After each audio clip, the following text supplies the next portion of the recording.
Aaron Miles never expected that a simple Sunday berry picking trip would turn into a fight for survival. When his daughter pointed to an abandoned car deep in the Oregon wilderness, he thought it was just another piece of forgotten junk. But the muffled sound coming from the trunk changed everything. Inside was a woman, barely alive, terror in her eyes, whispering a warning that would shatter his quiet life forever. What happened next would test every ounce of courage he had left. If you're watching this story unfold, drop a comment below with your city or country. I want to see how far this incredible tale reaches across the globe. And please, stay until the end. You won't believe where this goes. The morning of October 13th started like any other Sunday in the Miles household, which is to say, it started with negotiation. "Dad, I need to bring Mr. Whiskers," Lily insisted, clutching her stuffed rabbit against her chest with the determination of a union leader facing down management. Aaron Miles looked at his 9-year-old daughter across the breakfast table, her auburn hair still tangled from sleep, her green eyes, so much like her mother's, fixed on him with absolute certainty. He'd seen that look before.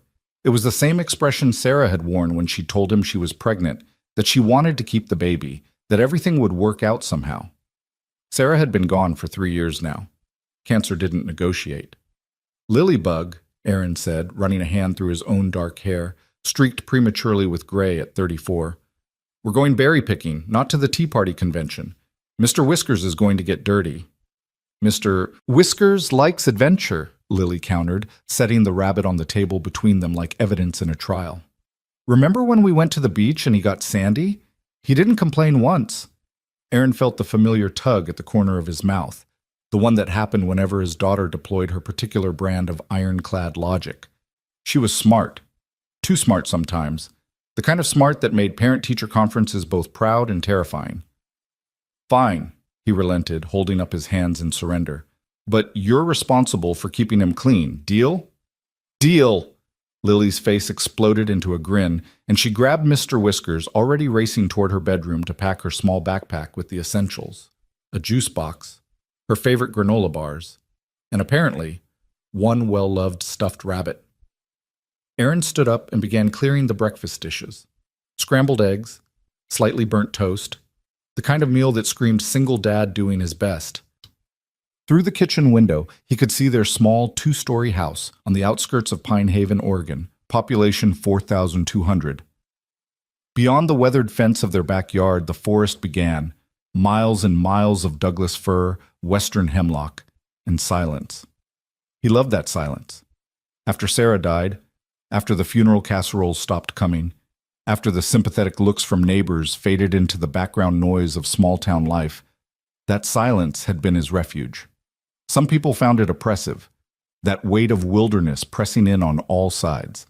Aaron found it honest. The forest didn't pretend. It didn't offer false comfort.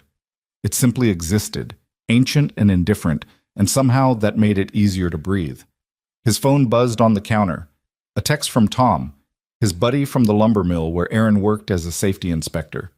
Rangers found another abandoned vehicle off Highway 20. Third one this month. Weird shit, man. Aaron frowned, typing back.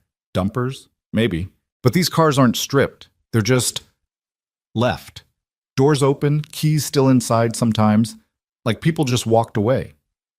Creepy. "We still on for poker Friday? Unless you're scared of losing another $20. Aaron smiled and pocketed the phone. Tom had a gift for making everything sound like an action movie. 3 abandoned cars probably meant nothing more than tourists with bad judgment or locals dodging repo men. This was Oregon, not an episode of Unsolved Mysteries.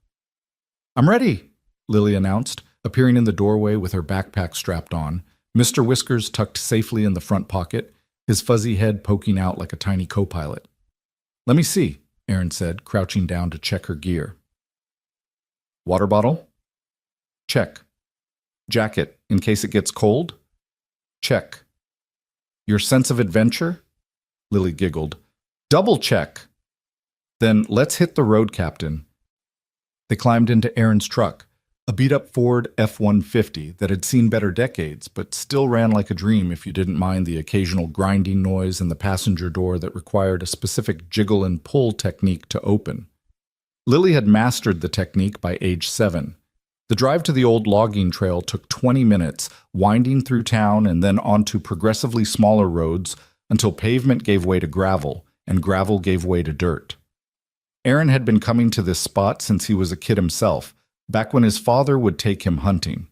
The berries grew wild here, blackberries, huckleberries, salmonberries, depending on the season. Today, they were after blackberries. Lily loved them, and Aaron had promised to help her make jam, a domestic adventure that would likely end with purple stains on every kitchen surface. "Dad, can we listen to the pirate song?" Lily asked as they bounced along the rutted trail. "Again, we've heard it 17 times this week." 18 times, Lily corrected. "And it's a good song." Aaron reached over and tousled her hair.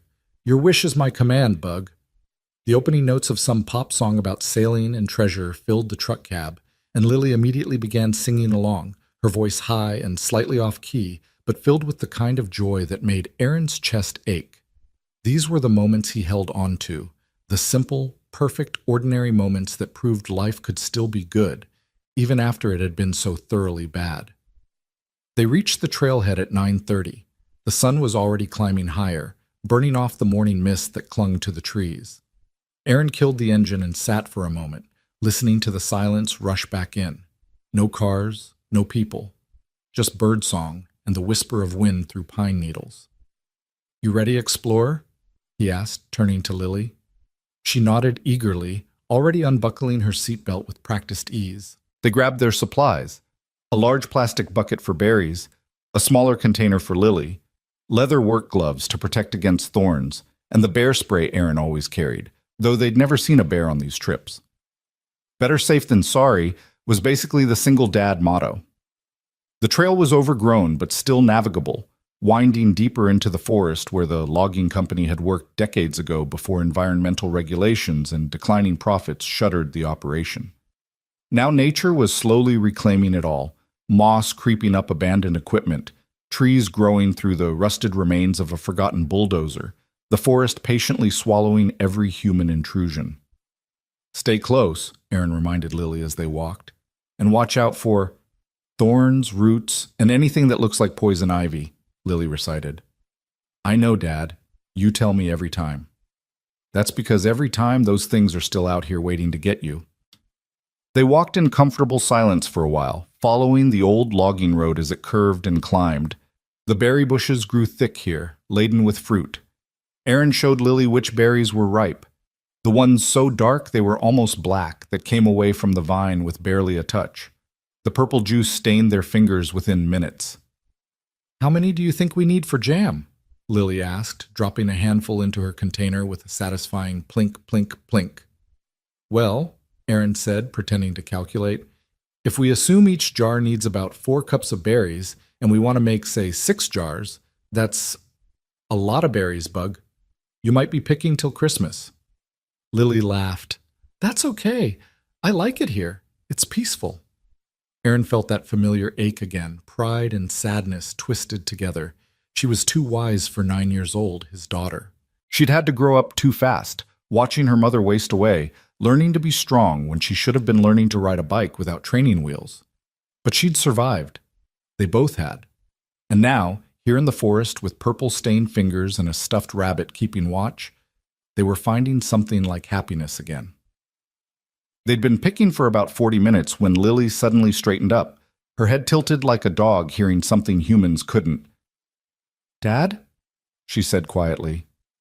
"Yeah, Bug?" "There's a car over there." Aaron looked up, following her pointing finger. At first, he didn't see anything, just trees and underbrush and the dappled sunlight filtering through the canopy. Then his eyes adjusted, and he saw it.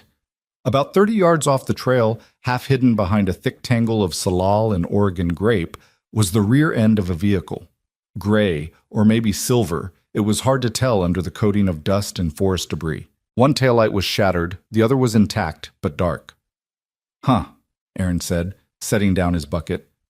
"Probably just someone who broke down and abandoned it." But even as he said the words, something felt off. The car wasn't just off the trail, it was deliberately hidden, backed into the brush like someone had wanted to make it disappear. And the logging road they were on was gated at the main highway, marked with no unauthorized access signs. You had to really want to get back here. Can we look at it? Lily asked, her voice pitched with curiosity. Aaron's first instinct was to say no, to steer his daughter away from the abandoned vehicle and continue their innocent berry-picking trip. But something pulled at him. Maybe it was the text from Tom that morning, or maybe it was the way the sunlight seemed to avoid that particular patch of forest, leaving the car in shadow even though it should have been lit up. "Stay right next to me," he said firmly. "And if I tell you to go back to the trail, you go. Understand?" "I understand," Lily said, slipping her small hand into his. They approached carefully, pushing through the brush. Up close, Aaron could see it was a sedan, a Honda Accord, maybe 10 years old, gray with a significant dent in the rear quarter panel. The back window was shattered, glass fragments scattered across the trunk and forest floor. The driver's side door hung open, revealing an interior that looked like a storm had torn through it. Seat cushions slashed, stuffing pulled out, the glove compartment hanging open and empty. "Someone was looking for something," Aaron murmured, more to himself than to Lily. The smell hit him then, faint but distinct. Gasoline mixed with something else, something organic and unpleasant. His mind immediately went to worst-case scenarios, the kind of things you heard about on true crime podcasts. Bodies left in abandoned cars, drug deals gone bad. The kind of darkness that wasn't supposed to touch places like Pinehaven. "Dad, look," Lily whispered, pointing to the ground near the rear wheel. Deep tire tracks carved into the mud, leading away from the car before disappearing into harder ground. But that wasn't what made Aaron's stomach clench. It was the pattern of the tracks, the way they fishtailed, like the car had been moving fast, erratically, and near the rear bumper, something that looked disturbingly like a handprint in the dirt, the fingers spread wide as if someone had been dragging themselves. "Lily, I want you to go wait by our berry buckets," Aaron said, keeping his voice level, calm. "Right now, okay? But now, Bug, please." Something in his tone must have gotten through because Lily nodded and carefully picked her way back toward the trail. Aaron waited until she was out of sight before he approached the trunk of the sedan. The air felt heavy suddenly, pressing down on his shoulders. The forest had gone quiet. No birdsong, no wind, just a suffocating silence that made his ears ring. Every instinct screamed at him to walk away, to grab his daughter and get back to the truck, to pretend he'd never seen this car. But he couldn't, because if someone was hurt, if someone needed help. Aaron reached out and tried the trunk release. Nothing, locked or jammed. He moved around to the driver's side, carefully avoiding the broken glass, and popped the interior trunk release. He heard the mechanism click. The trunk lid lifted slightly, just an inch or two, blocked by the frame being bent from the impact. Aaron walked back around, his work boots crunching on broken glass, and gripped the edge of the trunk with both hands. He pulled. The hinges squealed, a sound like an animal in pain, and the trunk opened fully, revealing the dark interior. For a moment, Aaron couldn't process what he was seeing. His brain tried to make sense of the shapes, the shadows, a hand, a pale human hand lying limp against a stained blanket. Aaron's heart stopped, then restarted at triple speed. His hands were shaking as he yanked the blanket back, revealing the curled form of a woman. She was alive. Barely, but alive. Her chest rose and fell in shallow, irregular breaths. Her face was bruised, one eye swollen shut, dried blood caking her hairline. Her wrists were bound with zip ties, the plastic cutting into the skin so deeply it had left raw, oozing wounds. A strip of duct tape covered her mouth. "Jesus," Aaron breathed, the word coming out as pure prayer. The woman's one good eye opened slightly, unfocused, rolling before finally landing on Aaron's face. Behind the tape, she made a sound, a muffled moan of terror or relief. He couldn't tell which. "It's okay," Aaron said, though his voice was shaking. "You're okay. I'm going to help you." He reached down with trembling hands and carefully, gently, peeled back the duct tape from her mouth. The woman gasped, her cracked lips working for a moment before words came out, hoarse, barely audible, soaked in fear. "Please, don't let them find me." Aaron felt ice flood his veins. "Don't let who find you?" But before the woman could answer, a sound cut through the forest silence, the sharp crack of a breaking branch, Close, too close. Aaron's head snapped up, his eyes scanning the tree line. Everything looked the same, just trees and shadow and undergrowth. But the birds were still silent. The air still felt wrong. They weren't alone. "Lily!" Aaron called out, his voice urgent but controlled. "Stay where you are! Don't move!" He looked back down at the woman in the trunk. "Can you walk?" She tried to nod, but the movement made her wince in pain. Aaron didn't have time for gentle. He reached in, got his arms under her shoulders and knees, and lifted. She weighed almost nothing, her body frighteningly light. As he pulled her from the trunk, he saw more injuries, bruises covering her arms, what looked like cigarette burns on her shoulders, and something carved into her forearm, though he couldn't make out the design. Someone had tortured her. Aaron's jaw clenched as rage mixed with his fear. He carried her toward the trail, moving as quickly as he dared, every sense heightened, listening for sounds of pursuit. The woman's head lolled against his chest, and she whispered something he couldn't quite catch. "What?" he asked, still moving. "They know," she breathed. "Your name, Miles." Aaron's blood turned to ice water. She knew his name. This broken, tortured woman knew his name. "How do you—" he started, but another sound cut him off. An engine, distant but growing closer, coming up the logging road toward them. "No, no, no, no!" Aaron burst back onto the trail where Lily was waiting, her eyes going wide when she saw the woman in his arms. "Dad, what—" "We're leaving, right now. Move!" He shifted the woman's weight, half carrying, half dragging her, as Lily grabbed their buckets and ran ahead. The truck was parked 200 yards up the trail, around two bends.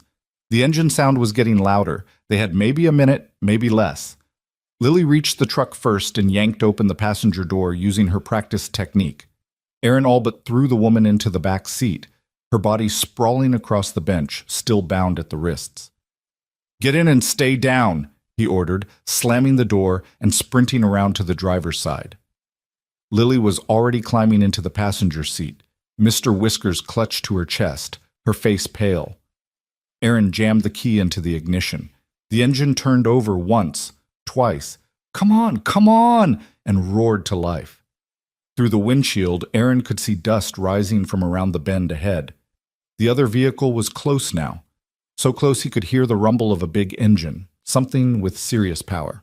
"Hold on," he said, and threw the truck into reverse. The F-150 shot backward down the logging trail. Aaron's arm draped over the seat, his head turned to see where he was going. The truck bounced violently over ruts and rocks. In the back seat, the woman groaned in pain. Lily had her eyes squeezed shut. The other vehicle came around the bend, a black SUV with tinted windows, moving fast, too fast for the terrain. For one frozen moment, Aaron made eye contact with the driver. Just a glimpse. A broad face, sunglasses, the flash of something metal in his hand. Then Aaron cranked the wheel, using a wider section of the trail to execute a shaky three-point turn that made the truck's suspension scream in protest. The instant he had the nose pointed downhill, he floored it. The truck lurched forward, gaining speed, the engine howling. The SUV was behind them now, close enough that Aaron could see it in his rearview mirror, close enough to see the passenger window rolling down, close enough to see the arm extending. "Get down!" Aaron roared. The back windshield exploded in a shower of safety glass. Lily screamed. Aaron kept his foot on the gas, the truck careening down the trail at speeds that would have been suicidal in any other circumstance. Trees flashed past on either side. The truck caught air over a rise and slammed back down with a bone-jarring crunch. Another shot. This one went wide, kicking up dirt from the trail ahead. "Dad!" Lily was crying now, curled into the smallest ball she could make in the passenger seat. Aaron's mind was racing. The gated entrance to the logging road was still a mile ahead. Once they reached it, they'd have to stop to open the gate, or ram through it and risk disabling the truck. Either way, they'd be sitting ducks. Unless there was another trail, an older one, barely more than a deer path, that branched off about a quarter-mile ahead. His father had shown it to him years ago. It was rough, maybe too rough for the truck, but it led to a different forest road that would take them out on the opposite side of the mountain. If he could reach it, if the truck could handle it, If the SUV couldn't follow? A lot of ifs. The branch appeared on his left, a gap in the trees barely wider than his truck. Aaron didn't slow down, didn't give himself time to think. He yanked the wheel hard left. The truck plunged into the forest, branches scraping against the sides with sounds like fingernails on a chalkboard. The suspension screamed as they hit ruts and hidden rocks. Behind them, Aaron heard the SUV braking hard, the screech of tires fighting for purchase on the loose dirt. He'd bought them a few seconds. Maybe. The trail, if you could call it that, was a nightmare. The truck pitched and rolled like a ship in a storm. Overhead, branches created a canopy so thick it turned mid-morning into twilight. The woman in the back seat had stopped groaning, either unconscious or dead. Aaron couldn't tell. Please work, Aaron muttered, gripping the steering wheel so hard his knuckles went white. The Forest Service road had to be close. Half a mile, maybe less. If they could just... The truck dropped suddenly, the front wheels slamming into a depression Aaron hadn't seen. The impact snapped his teeth together and sent a spike of pain through his jaw. The engine sputtered. No, not now. Come on, baby, Aaron pleaded, easing off the gas and then pressing down again. The engine caught, held, kept running. And then, like a miracle, the trees opened up and they burst onto a dirt road, a real road, graded and maintained. Aaron turned right without thinking, heading downhill, and pushed the speedometer as high as he dared. Behind them, the forest remained empty. No black SUV, no gunshots, just dust and morning light. Lily slowly uncurled, her face streaked with tears. Dad, what's happening? Aaron realized he didn't have an answer, not one that would make sense, not one that would make her feel safe. I don't know, Bug, he said honestly, but we're okay. We're going to be okay. It was a lie. He could feel it in his bones. Whatever they'd stumbled into back there in the forest, it was far from over. And the woman in his back seat, the woman who somehow knew his name, held the answers he needed, if she lived long enough to tell him. Aaron pressed harder on the gas and tried not to look in the rearview mirror, where the forest behind them seemed to watch and wait. The truck's engine rattled like a dying man's last breath as Aaron pushed it down the mountain road, gravel spitting from beneath the tires. His hands ached from gripping the steering wheel, his shoulders locked in a permanent hunch of tension. Every few seconds, his eyes flicked to the rearview mirror, expecting to see that black SUV materialize from the forest like something conjured from a nightmare. But the road behind them remained empty. Lily sat frozen in the passenger seat, Mr. Whiskers crushed against her chest so tightly the stuffed rabbit's button eyes bulged. She hadn't spoken since they'd left the trail, and Aaron didn't know if that was better or worse. The silence gave him time to think, but thinking only led to questions he couldn't answer and scenarios that made his chest tighten with panic. Dad? Lily's voice was small, barely audible over the engine noise. Yeah, Bug. Is that lady gonna die? Aaron glanced in the rearview mirror at the woman sprawled across the back seat. She hadn't moved in the last 10 minutes. Blood had soaked through the blanket he'd used to cover her, spreading in a dark stain that made his stomach turn. He'd seen plenty of injuries working at the mill, crushed fingers, gashed arms, one horrific incident involving a chainsaw that still gave him nightmares. But this was different. These weren't accidents. Someone had done this to her deliberately, methodically. No, Aaron said, though he had no idea if it was true. She's going to be fine. We're going to get her help. You promise? Aaron felt the weight of that question settle on his shoulders like a physical thing. He'd learned not to make promises he couldn't keep. After Sarah died, after he'd promised Lily that Mommy would get better, that the treatments would work, that everything would be okay. After all those promises turned to ash in his mouth, he'd sworn to himself that he'd never lie to his daughter again. But right now, with terror still singing through his veins and blood on his back seat, the truth felt too heavy to share. I promise we'll do everything we can, he said carefully.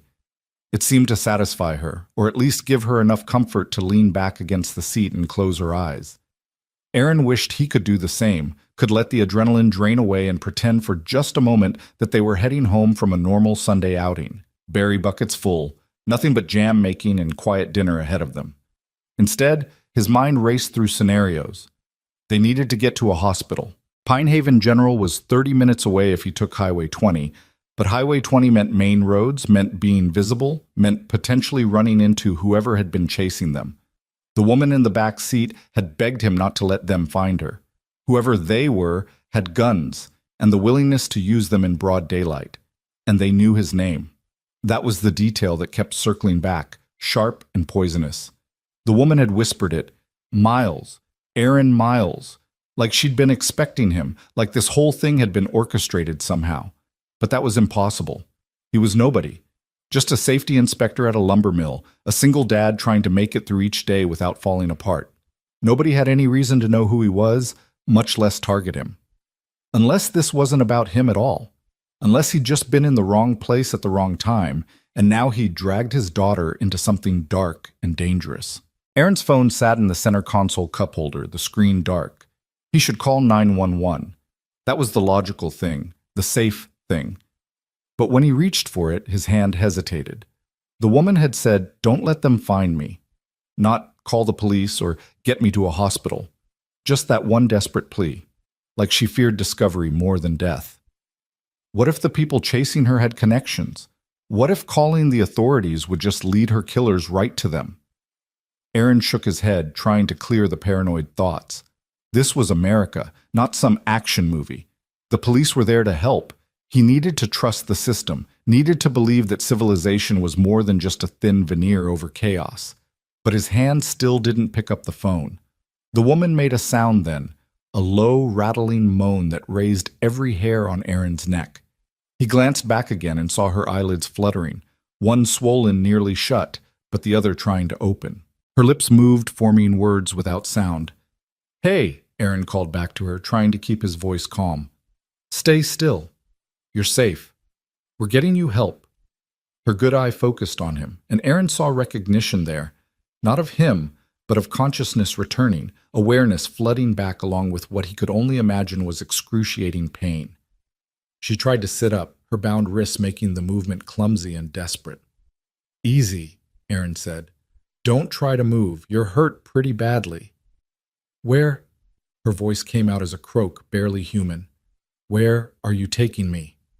"Hospital. You need a doctor." "No!" The word exploded from her with surprising force.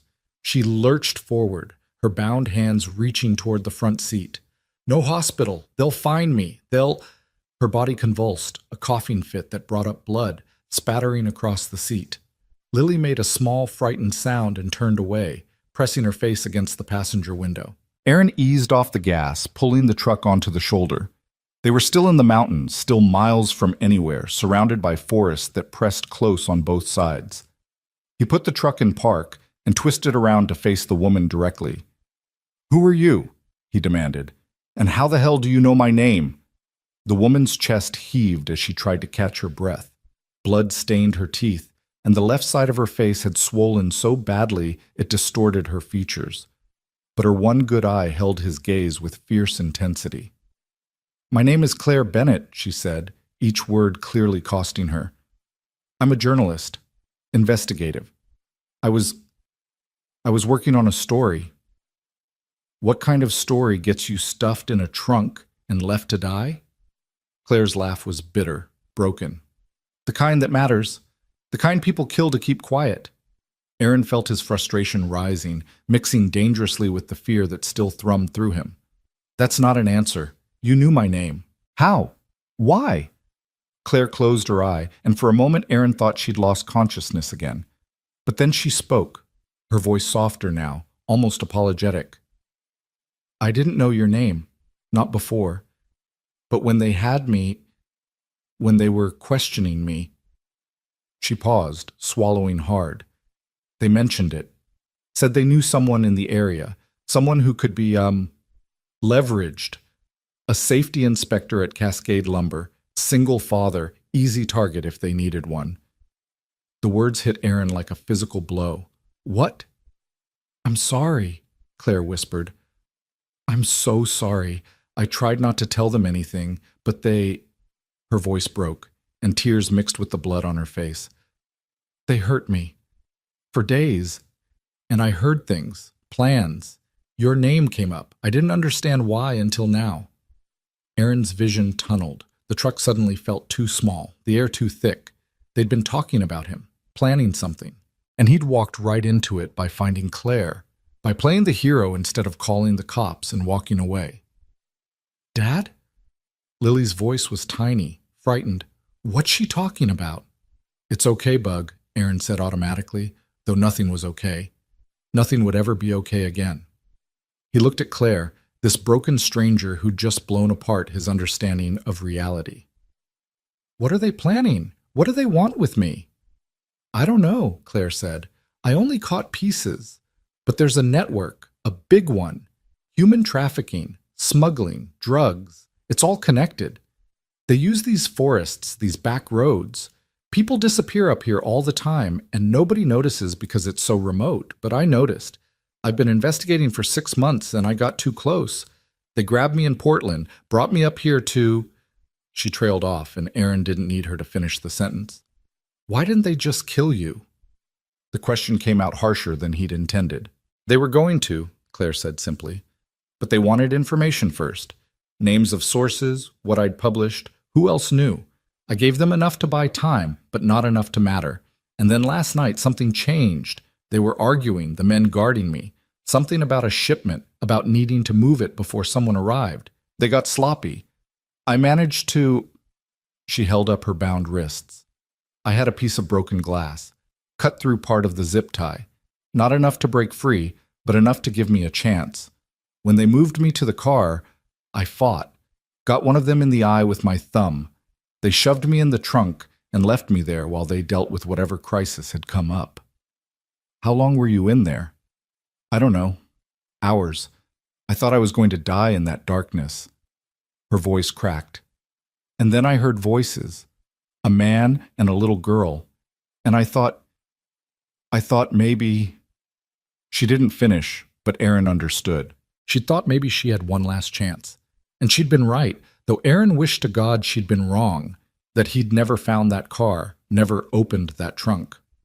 "The men who grabbed you," Aaron said. "Did you see their faces? Would you recognize them?" Claire nodded weakly. "3 of them. The leader calls himself Dmitri. Russian accent, big guy, tattoos on his hands. The other 2, one was younger, nervous, called him Kyle or Keith, something like that. The third was older, cold, didn't talk much. But I heard Dmitri call him Captain once." "Captain?" Aaron repeated. "Like military?" "Maybe. Or just a nickname. But he gave the orders when Dmitri wasn't around. And he's the one—" Claire's voice dropped to barely a whisper. "He's the one who did this." She gestured weakly to her battered face, her tortured body. Aaron felt rage surge through him, hot and clean, cutting through the fear. He wanted to find this man, this captain, and make him pay for every bruise, every burn, every moment of terror he'd inflicted. But vengeance was a luxury he couldn't afford. Not with Lily in the truck. Not with armed men potentially hunting them. "We need to get you medical attention," Aaron said firmly. "I don't care what you say about hospitals. You're bleeding internally and you need—" "No hospitals," Claire insisted, her voice gaining strength. "Please, you don't understand. These people have reach, resources. If I show up at a hospital with these injuries, with these marks—" She gestured to what Aaron now realized were symbols carved into her skin. "They'll know. They'll come. And your daughter—" She left the threat unfinished, but it hung in the air like poison gas. Aaron looked at Lily, who was watching them both with wide, terrified eyes. His daughter, his whole world.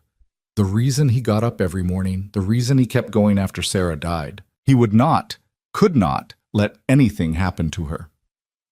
"Fine," he said, making a decision that went against every instinct. "No hospital. But we can't stay in the truck. We need somewhere safe to figure this out." "Where?" Claire asked. Aaron's mind raced through options. His house was out. If they knew his name and workplace, they probably knew where he lived. Tom's place wasn't much better. The mill had decent security, but it would be closed on Sunday, and showing up there would raise questions he couldn't answer. They needed somewhere remote, somewhere off the grid, somewhere these people wouldn't think to look. And then it came to him. "My father's cabin," he said. "It's about an hour from here, deeper in the mountains. Nobody knows about it except family. The old man built it himself back in the 70s, completely off-grid. No phone, no internet, but it's got supplies, and it's invisible if you don't know exactly where to look. Can we trust it? Claire asked. Can we trust anything right now? Aaron shot back. He was already pulling the truck back onto the road, accelerating hard. It's the best option we've got. The drive took them deeper into the Cascade Range, onto roads that got progressively smaller and rougher. Aaron navigated from memory, taking turns that weren't marked on any GPS, following landmarks only he would recognize. A lightning struck Douglas fir, a boulder shaped like a breaking wave. The remains of an old ranger station reduced to nothing but a stone chimney reaching toward the sky like an accusatory finger. Lily had curled up in the passenger seat, her eyes closed but her body tense in a way that told Aaron she wasn't sleeping. She was just trying to escape, to retreat into herself the way she had after Sarah died.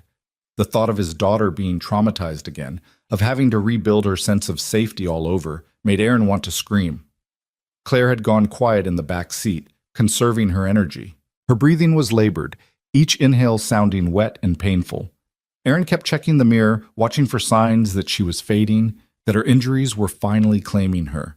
He'd meant what he said about getting her help, but first they needed to be safe. First they needed to understand what they were up against. The turnoff to his father's cabin was barely visible, marked only by 2 trees that had grown in a distinctive V-shape. Aaron almost missed it, braking hard at the last second and jerking the wheel left. The truck bounced down what could charitably be called a path, more an absence of trees than an actual road. Branches scraped the sides, and more than once Aaron heard the undercarriage scrape against rocks with sounds that made him wince. But then the trees opened up, and there it was. The cabin sat in a small clearing, built from rough-hewn logs that had weathered to a silvery gray. It was small, maybe 800 square feet, with a covered porch that sagged in the middle and a metal roof green with moss. To most people it would look like a shack, abandoned and forgotten. But to Aaron, it was a lifeline. His father had brought him here every summer as a kid, teaching him to fish in the creek that ran 100 yards behind the cabin, to track deer through the forest, to find north without a compass. After the old man died 5 years ago, heart attack at 62, sudden and mean, Aaron had inherited the place but rarely visited. Too many memories, too much weight. Now those memories might save their lives. Aaron killed the engine and sat for a moment, listening. The forest here felt different than the place they'd fled, older somehow, more patient. Birds sang in the canopy overhead. A woodpecker hammered somewhere in the middle distance. Normal sounds, peaceful sounds, utterly at odds with the violence they'd just escaped. "Stay here," Aaron told Lily, touching her shoulder gently. "Let me make sure it's clear." He grabbed the crowbar from the truck bed, the same one he'd used to open Claire's trunk, and approached the cabin. The front door was secured with a heavy padlock, but Aaron had the key on his key ring right next to his house and truck keys.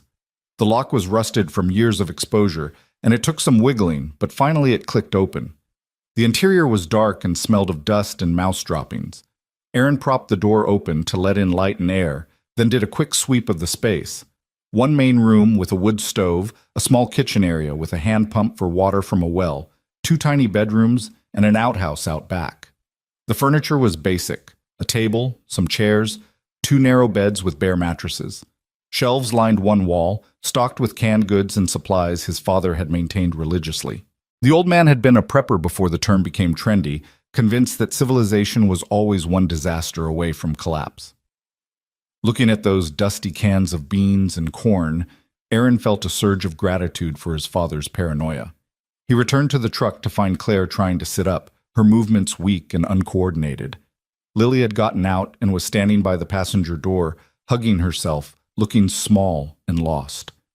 "Come here, Bug," Aaron said, and Lily ran to him, pressing her face against his stomach. He wrapped his arms around her and held tight, feeling her shake with silent sobs. "You're so brave," he whispered into her hair. "So incredibly brave. But we're safe now, okay? We're going to be okay." Another promise he couldn't guarantee, but what else could he say? With Lily's help, Aaron managed to get Claire out of the truck and into the cabin.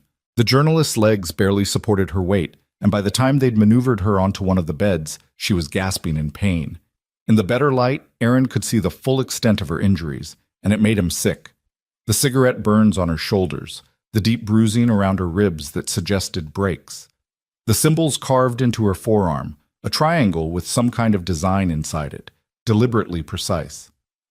"I need to cut those zip ties," Aaron said, examining her bound wrists. "It's going to hurt."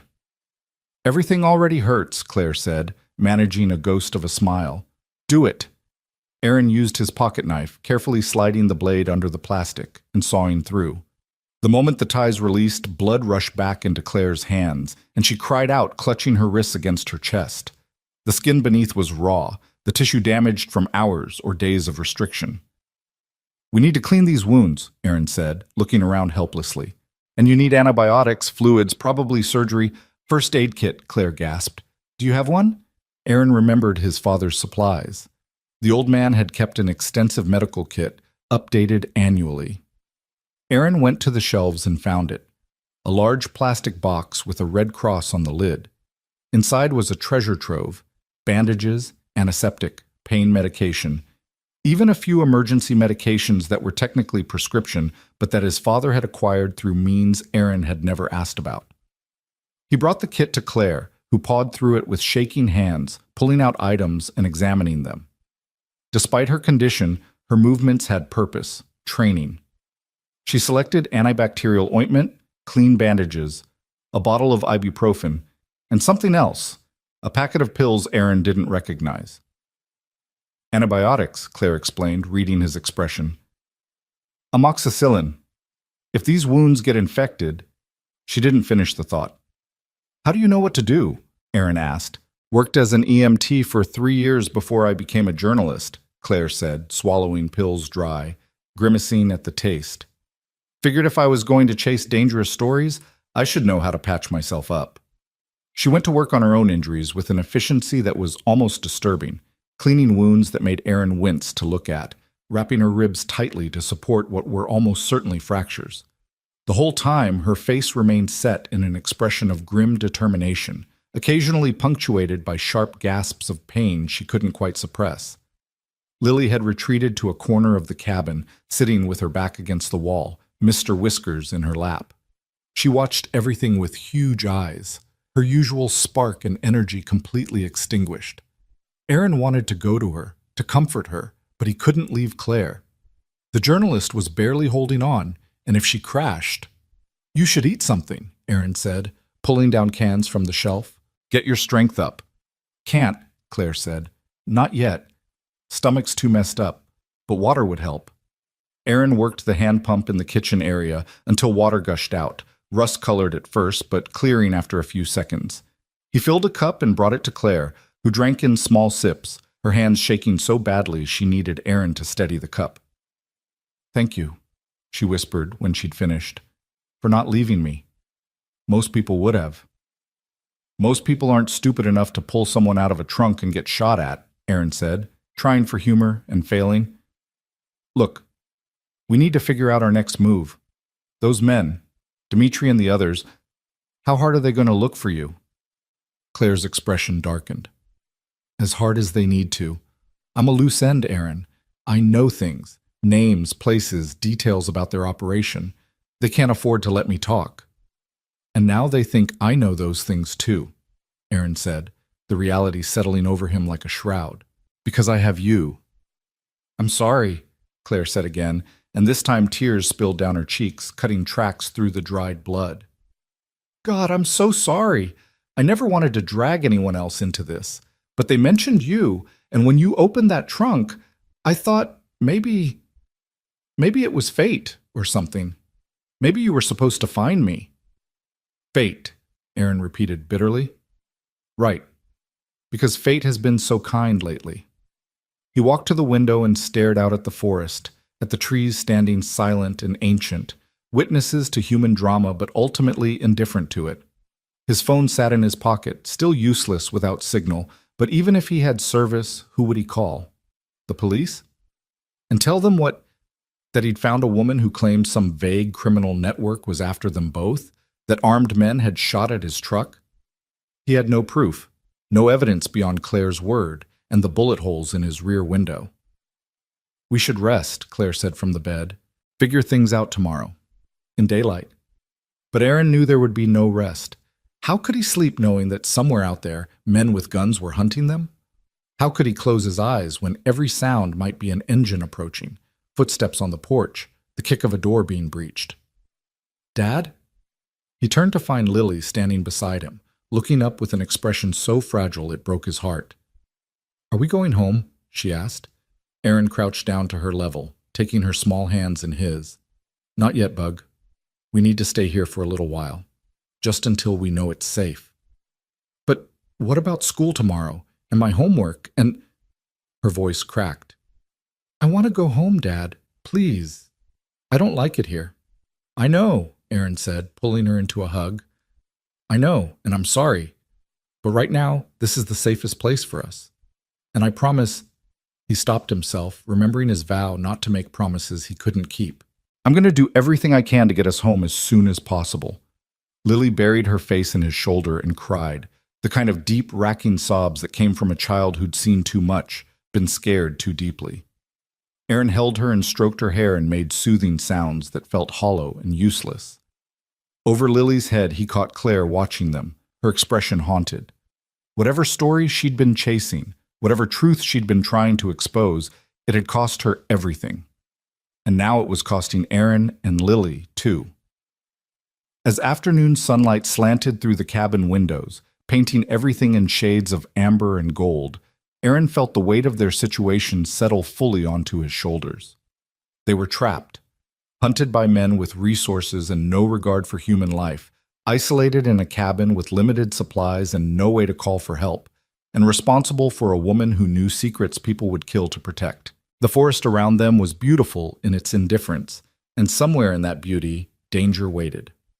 Aaron carried Lily to the second bedroom and laid her down on the bare mattress, covering her with his jacket. She was already half asleep, exhaustion finally overwhelming fear. He sat beside her until her breathing evened out, until he was sure she'd actually drifted off. When he returned to the main room, Claire was sitting up, her back against the wall, staring at her bandaged hands. I need to know everything, Aaron said quietly. Every detail about these people, about what you were investigating. Because right now, we're blind. And blind people don't survive what's coming. Claire looked up at him, and in her eyes, Aaron saw something he recognized. The look of someone who'd lost everything but refused to give up. It was the same look he'd seen in his own mirror after Sarah died. Okay, she said, I'll tell you everything. But Aaron, once you know, you can't unknow it. And these people, they don't forgive. They don't forget. Are you sure you want this weight? Aaron thought about his daughter sleeping in the other room, about the bullet holes in his truck, about the sensation of opening that trunk and finding a human being left to die like garbage. I'm already carrying the weight, he said. Might as well know what it is. So Claire began to talk, her voice soft but steady, weaving a story of corruption and violence that reached further than Aaron could have imagined. And with each word, the world as he knew it, safe, predictable, governed by laws and order, crumbled a little more, revealing the darkness that lurked just beneath the surface, in the spaces between civilization and wilderness. The sun continued its slow descent toward the horizon, and in the growing shadows of the cabin, two people who'd been strangers that morning formed an alliance born of desperation and necessity. They had no way of knowing that outside, in the forest they believed would shelter them, the hunt was already beginning. Claire's voice carried through the cabin like smoke, filling every corner with words that painted a picture Aaron wished he could unsee. She spoke for nearly an hour, pausing only to sip water or catch her breath when the pain became too intense. And with every sentence, Aaron felt the ground beneath him shift, the comfortable reality he'd inhabited dissolving into something far more sinister. The network she described wasn't some small-time operation run by local criminals. It was vast, sophisticated, reaching from the ports of Seattle down through Oregon and into California, with connections spreading east like roots from a poisonous tree. They moved people, women and children mostly, brought in through shipping containers and fishing vessels, promised work or reunification with family, only to find themselves trapped in debt bondage and worse. They moved drugs too, heroin and fentanyl from Mexico, distributed through a web of seemingly legitimate businesses. And they moved money, So much money that it required banks and lawyers and politicians to look the other way. The forest routes are key, Claire explained, her voice hoarse. Everyone watches the highways, the border crossings, the airports. But up here in the mountains, there are thousands of miles of logging roads, fire trails, old mining paths. You could move an army through these woods and nobody would know. They use the remoteness, the fact that local law enforcement is stretched thin, that people disappear up here all the time and it's written off as hikers getting lost or hunters having accidents. How did you find out about it? Aaron asked. He'd pulled a chair close to her bed, sitting forward with his elbows on his knees, trying to process information that felt like it belonged in a movie, not in his actual life. Started small, Claire said. I was doing a piece on missing persons cases in the Pacific Northwest, standard human interest stuff, trying to bring attention to cold cases, but I kept seeing patterns. Women who disappeared from truck stops along I-5, men who vanished after taking day labor jobs that promised cash under the table, kids who got into the wrong car outside a shelter, and they all had one thing in common. They were last seen in towns along the Cascade Corridor. She shifted on the bed, wincing as the movement pulled at her injured ribs. I started digging deeper, found a source, a woman who'd escaped from a house in Eugene where they were holding trafficking victims. She told me about the routes they used to move people, about the camps deep in the national forest where they'd stage them before transport, about men who came and went with military precision, like it was an actual operation with command structure and everything. The captain, Aaron said. Claire nodded. She mentioned him, said he was in charge of security, that he'd been special forces or something before. The kind of man who could kill you 3 different ways before you finished screaming. She was terrified of him specifically. Did she give you a real name? No, just the nickname, and she made me promise never to publish anything that could identify her. She had a daughter, you see. She'd left the girl with her mother when she came to the U.S., promised to bring her over once she got established. That's how they hooked her, said they'd help reunite her with her child if she worked off her debt. But the debt never got smaller, it just grew, and the work, Claire's voice caught. The work destroyed her a little more each day. Aaron felt sick. Where is she now, this woman? Dead, Claire said flatly. 2 weeks after we talked. Overdose, according to the police report. But she didn't use drugs. She was clean, working 3 jobs, saving every penny to try to get her daughter here legally. It was a message, Aaron. They found out she'd talked to me and they sent a message. The cabin felt colder suddenly, despite the warmth of the afternoon sun streaming through the windows. Aaron stood and walked to the wood stove, needing something to do with his hands. His father had left it stocked with kindling and logs, prepared as always for an emergency. Aaron began building a fire, not because they needed heat yet, but because the ritual of it, the careful arrangement of newspaper and small sticks, the strike of the match, the patient coaxing of flame, gave him a moment to think. How did they catch you? He asked as he worked. I got cocky, Claire admitted. I'd been careful for months, using encrypted communications, meeting sources in public places, keeping my investigation compartmentalized. But I found something big, a ledger, or at least photographs of one, showing transactions that went back years. Millions of dollars moving through shell companies, names of people involved. Real names, not just street names. I thought I had them. Thought I finally had enough to go to the FBI, to blow this whole thing open. She laughed, a bitter sound that turned into a cough. Aaron heard fluid in her lungs, a wet rattle that spoke of damage he couldn't fix with first aid kits and stolen antibiotics. But someone tipped them off, Claire continued when she could speak again. I don't know who, someone in my network, or maybe they'd been watching me all along and I was too arrogant to notice. They grabbed me outside my apartment in Portland. Broad daylight, busy street, just walked up with a gun pressed to my ribs and told me to get in the car, or they'd shoot the old man walking his dog 10 feet away. What was I supposed to do? You got in the car, Aaron said softly. I got in the car, Claire confirmed. Stupidest decision of my life, but also maybe the only one I could make. And they brought me up here to a house somewhere in the mountains. I never saw the outside, just the room where they kept me. Concrete floor, no windows, a drain in the center. Her voice went flat, emotionless, the way people spoke about trauma too fresh to fully process. They wanted names. They wanted to know who else I'd talked to, what I'd shared, where I'd hidden the evidence. And when I wouldn't tell them fast enough, they got creative. Aaron's hand stilled on the wood he was arranging. Claire, you don't have to. No, you need to know, she interrupted, her voice gaining strength. You need to understand what these people are capable of. Because they're coming, Aaron. Maybe not tonight, maybe not tomorrow, but they're coming. And when they do, you need to be ready to do things you never thought you'd do.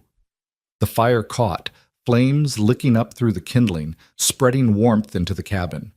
Aaron sat back on his heels and looked at Claire, really looked at her. In the growing firelight, her injuries seemed even more brutal, the shadows making the bruises darker, the burns angrier. But her eyes held steady, clear despite the pain that must be screaming through her body. The captain did this to you, Aaron said. It wasn't a question. Most of it. He's methodical, patient, knows exactly how much pain a human body can take before it shuts down, knows how to keep you right on that edge for hours. Claire held up her forearm, showing him the carved symbol. This was last. After 3 days of other things, after I'd given them just enough information to keep me alive, but not enough to really matter, he sat me in a chair, tied me down, and took his time. Said it was a mark, so that if I somehow got away, everyone would know I'd betrayed the family. Family, Aaron repeated. They call themselves a family? It's what these organizations do. Create loyalty through fear and ritual. Make people feel like they're part of something bigger, something unbreakable. The symbol means traitor. Anyone who sees it knows I'm marked for death. Aaron felt anger rising in him again, hot and righteous. We need to get this to the authorities. Real authorities, not local cops who might be compromised. FBI, Homeland Security, someone. With what evidence? Claire asked. I don't have the ledger anymore. They found where I'd hidden the photos, destroyed them, and my source is dead. It's my word against theirs, and I'm a woman who looks like she got into a bar fight, not a credible witness to a massive criminal conspiracy. You have the marks they carved into you, the injuries, proof of torture. Proof that someone tortured me, Claire corrected. Not proof of who or why, or that any larger organization exists. These people are smart, Aaron. They've been doing this for years without getting caught. They have lawyers, accountants, legitimate fronts, and they have protection at levels you wouldn't believe. I had a source in the state police who was feeding me information. Good cop. Honest. 20 years on the force. I tried to call him when I first realized I was being followed. His phone was disconnected. I checked later. He'd taken early retirement, moved to Florida. Wouldn't return my calls. They got to him somehow, scared him off or paid him off, I don't know which. Aaron stood and paced the cabin, his mind racing through options that all seemed to dead end in disaster. So what do we do? Just hide here forever? Wait for them to find us and hope we can, what, fight them off? I'm a mill inspector, not a soldier. I've never even fired a gun at a person. I know, Claire said quietly, and I hate that I've put you in this position. But here's what I do know. They'll be looking for me, but they won't be looking everywhere. They think I'm either dead already or too injured to get far. And they don't know about this cabin, about your connection to it. We have a window, maybe a few days, to figure out our next move. Which is? Claire was quiet for a moment, her eyes distant. When she spoke, her voice was measured, thoughtful. We need to get word to someone who can actually help, someone outside the local sphere of influence. I have a contact, an investigative journalist in Seattle who's been following similar cases. If I can reach him, if I can tell him what happened, he has the resources to dig deeper, to bring in federal attention the right way. How do we reach him from here? There's no phone, no internet. We don't, Claire said. Not from here. But there's a ranger station about 20 miles north of here. They'll have radio equipment, satellite phones. If we can get there, we can't, Aaron interrupted. You can barely sit up. You think you can hike 20 miles through mountain terrain? Then you go, Claire said simply. Leave me here with Lily. Take your truck, get to the ranger station, make the call. Aaron shook his head violently. I'm not leaving my daughter, and I'm not leaving you alone and defenseless. If they find this place while I'm gone, they won't, Claire insisted, but her voice lacked conviction. The truth settled over them both like a weight. Every option was bad. Staying meant eventually being found. Leaving meant splitting up, becoming vulnerable. Trying to reach authorities meant exposing themselves in transit, in places where they could be spotted, intercepted. They were trapped, and they both knew it. Aaron was about to speak when he heard it, a sound that froze the words in his throat. From the bedroom where Lily slept came a small, frightened whimper, followed by a word that made his heart stop. "Daddy?" He crossed the cabin in 3 strides and entered the bedroom to find Lily sitting up on the mattress, her face pale, her eyes wide with fresh terror. She was staring at the window, at something outside. "There's someone out there," she whispered. Aaron's blood turned to ice. He moved to the window slowly, carefully, positioning himself to see out while remaining mostly hidden behind the wall. The forest outside looked exactly as it had.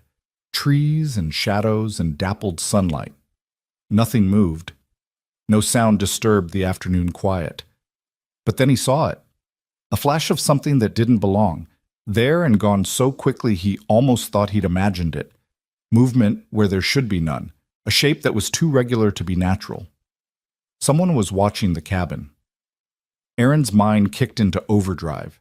He crossed back to the main room where Claire was trying to sit up, her face creased with alarm at his expression. "They're here," he said simply. "What? How?" "I don't know, but someone's outside, watching." Claire's face went from pale to ghostly. "It's not possible. They couldn't have tracked us here. We were careful." But even as she said it, Aaron was remembering. The drive from the logging road, the turns he'd taken, the dust his truck had kicked up. They'd been focused on escaping, on putting distance between themselves and danger. They hadn't been thinking about covering their tracks. And his truck, a beat-up Ford F-150 that half of Pine Haven would recognize, where his father had kept his hunting rifles. 2 of them, both bolt-action, both cleaned and oiled with the old man's typical obsessive care. Aaron grabbed one, his hands shaking as he checked the action, then searched for ammunition. He found a box of .308 cartridges and began loading, the bullets feeling heavy and alien in his hands. "Aaron," Claire said, her voice sharp, "if you fire at them, they'll fire back, and this cabin won't stop bullets." "What do you want me to do?" Aaron snapped, his fear manifesting as anger. "Let them walk in here and take us?" Before Claire could answer, the sound of an engine cut through the forest quiet. Not close, not yet, but getting closer. Aaron moved back to the window and saw it. Headlights piercing the shadows between the trees, approaching on the same path he'd taken. A black SUV, moving slowly, deliberately, like a predator that knew its prey had nowhere to run. Aaron's mind fragmented into a dozen different scenarios, each one ending in disaster. Fight, and they'd be outgunned. Run, and they'd be caught in the open. Surrender, and they'd be killed. The options cycled through his head with dizzying speed, and under it all was the image of Lily's terrified face, the trust in her eyes that said Daddy would fix this. Daddy would make it okay. But Daddy didn't know how. The SUV pulled into the clearing and stopped about 30 yards from the cabin. For a long moment, nothing happened. The engine idled, a low rumble that seemed to make the air vibrate. Aaron crouched by the window, rifle in his hands, watching. Claire had managed to get to her feet and was moving toward Lily's room, her steps unsteady but determined. Then the SUV's doors opened. 2 men got out on the driver's side, and Aaron's stomach dropped as he recognized the description Claire had given. The first was massive, 6'4" at least, with shoulders like a linebacker and arms covered in tattoos that were visible even at this distance. Dimitri, it had to be. The other was younger, nervous-looking, his movements quick and jerky. Kyle or Keith, the one Claire said was green, untested. But it was the third man who emerged from the passenger side that made Aaron's blood run cold. Older, moving with the economical grace of someone who'd spent a lifetime in violence. He wore dark clothing, tactical pants, and a jacket that probably hid body armor. And in his hands, held with casual expertise, was a rifle that made Aaron's hunting weapon look like a toy. The captain had found them. Aaron's hands tightened on his rifle as the 3 men surveyed the cabin, talking among themselves too quietly for him to hear. The captain pointed to something, the truck, probably, confirming they had the right place. Then he gestured, and the younger man began moving around the cabin's perimeter, covering the back exit. They were being tactical, professional. This wasn't some hasty assault. They'd done this before. Aaron made his decision. He crossed to Lily's room where Claire was gathering his daughter into her arms, the journalist's face tight with pain but determined. "There's a root cellar," Aaron said quietly. "Access through a trap door in the floor of this room, hidden under that rug. My dad used it for food storage. It's not much, but it's something." They'll find it, Claire said. "Maybe, but it gives you a chance. I'm going to try to talk to them. Buy time. If it goes bad..." He couldn't finish the sentence, couldn't say out loud what would happen if he failed. Claire understood anyway. She grabbed his arm with surprising strength. "Don't die for me," she said fiercely. "I'm not worth it." "This isn't about you," Aaron said, looking at Lily. "This is about her. She doesn't see any more violence. She doesn't lose another parent. That's the line." He kissed Lily's forehead, tried to memorize the feel of her in that moment, the softness of her hair, the particular way she smelled like strawberry shampoo and pine sap. "I love you, Bug," he whispered. "Whatever happens, remember that." "Daddy, no," Lily sobbed, clinging to him. "Don't go out there, please." It nearly broke him, but Aaron gently pried her hands away and placed them in Claire's. "Keep her safe," he told the journalist. "That's all that matters." Then, before he could lose his nerve, before the weight of what he was about to do could paralyze him, Aaron walked back into the main room. He set the rifle down on the table, keeping it within reach but not immediately threatening, and moved to the front door. Outside, the captain had advanced to about 15 yards from the cabin, close enough to talk, far enough to react if things went sideways. Dmitri stood behind him, hand resting on a pistol holstered at his hip. The nervous young man was out of sight, presumably covering the back. Aaron opened the door and stepped onto the porch, hands visible and empty. The late afternoon sun hit him full in the face, momentarily blinding. When his vision cleared, he found himself staring into the coldest eyes he'd ever seen. The captain smiled, but it didn't touch those eyes.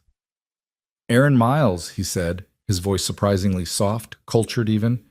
"You've been quite difficult to find." "Don't know what you're talking about," Aaron said, fighting to keep his voice steady. "I'm just up here at my dad's cabin." "Don't want any trouble." "Of course you don't. Nobody ever does." The captain took a step forward, and Aaron's muscles tensed, ready to dive back inside. But the man simply stopped and tilted his head slightly, like a bird examining an insect. "Here's what's going to happen. You're going to tell me where the woman is, the one you took from the forest. And then you're going to get in that truck and drive away with your daughter, and we're going to forget this whole unfortunate incident happened." "I don't know what woman you mean," Aaron lied. The captain's smile widened slightly. "Please don't insult my intelligence. We tracked your truck from the logging trail. We found the abandoned vehicle with its trunk open and you fingerprints all over it. And we know you didn't call the police, which means you either have the woman with you or you killed her and disposed of the body. Given that you're a single father with no criminal record, I'm betting on the former." Aaron's heart hammered in his chest. His mouth was dry, his palms sweating. Every instinct screamed at him to grab the rifle, to start shooting, to go down fighting. But he thought of Lily hiding beneath the floorboards, and he held himself still. "Even if I did find someone," Aaron said carefully, "even if I brought her here, what makes you think I'd just hand her over to the people who did that to her?" "Because you're a smart man," the captain said. "Smart enough to know when you're outmatched. Smart enough to understand that protecting a stranger isn't worth your daughter's life." The threat was implicit but clear, hanging in the air between them like a noose. Aaron felt fury surge through him, bright and hot, cutting through the fear. "You threaten my daughter, and this conversation ends very differently," he said, his voice dropping to something dangerous. For the first time, something flickered in the captain's expression. Respect, maybe, or surprise that this civilian had found a backbone. "Fair enough," he said. "Let me rephrase. Your daughter is innocent in this. She doesn't deserve to be caught in something that has nothing to do with her. The woman you found is a threat to an organization that has invested significant resources in remaining operational. She has information that could hurt a lot of people, destroy a lot of lives. She's also badly injured and needs medical attention you can't provide here. Give her to us, and you walk away. You have my word." The word of a man who tortures journalists, Aaron said. Forgive me if I'm not impressed. The captain's expression hardened. I do what's necessary. No more, no less. And if you force me to come in there and take her, I'll do that too. But it won't go well for anyone. Your daughter will see things no child should see. You'll die badly, and the woman will end up with us anyway. So why not save everyone the trauma? Aaron's mind raced. He needed time, needed to think. But time was the one thing he didn't have. In minutes, maybe seconds, this was going to turn violent, and he had no illusions about how that would end. I need to think about it, Aaron said. Give me a minute. You have 30 seconds, the captain replied.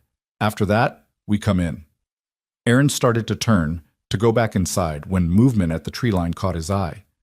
For a moment he thought it was the young man circling back, but the shape was wrong, the position all wrong.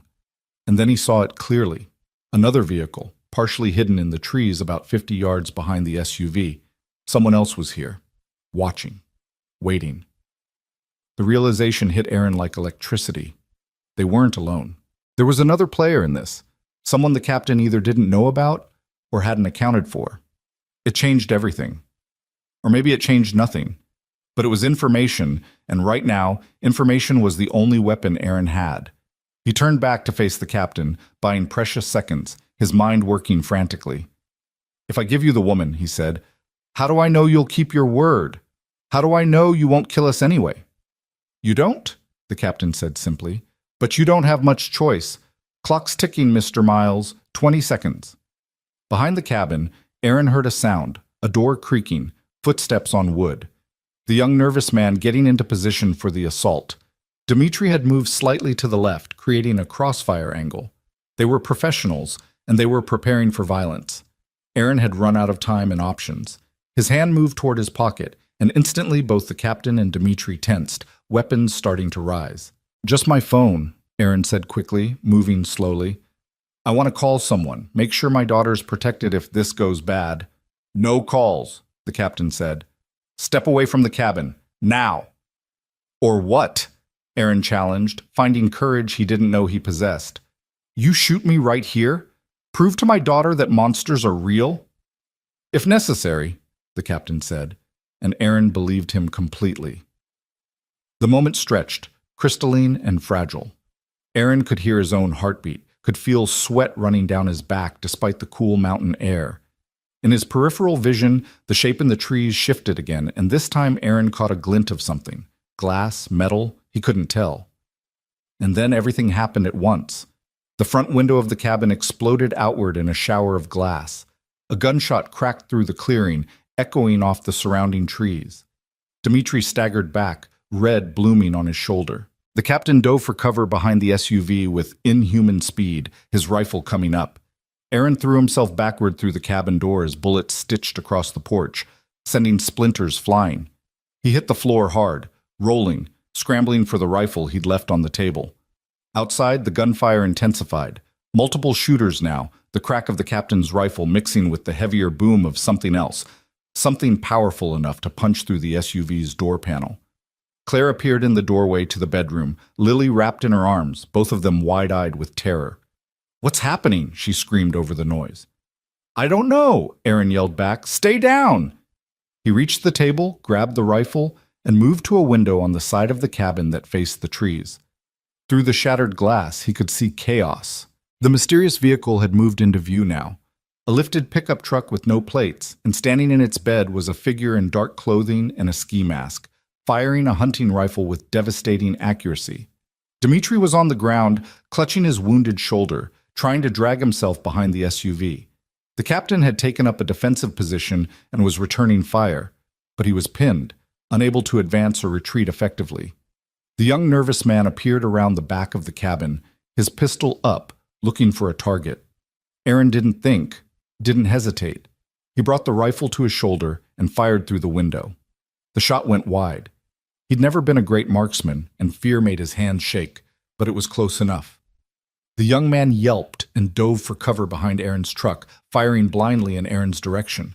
Bullets punched through the cabin walls, high and to the left, missing everyone but making Claire scream. Get to the cellar, Aaron shouted. Go now!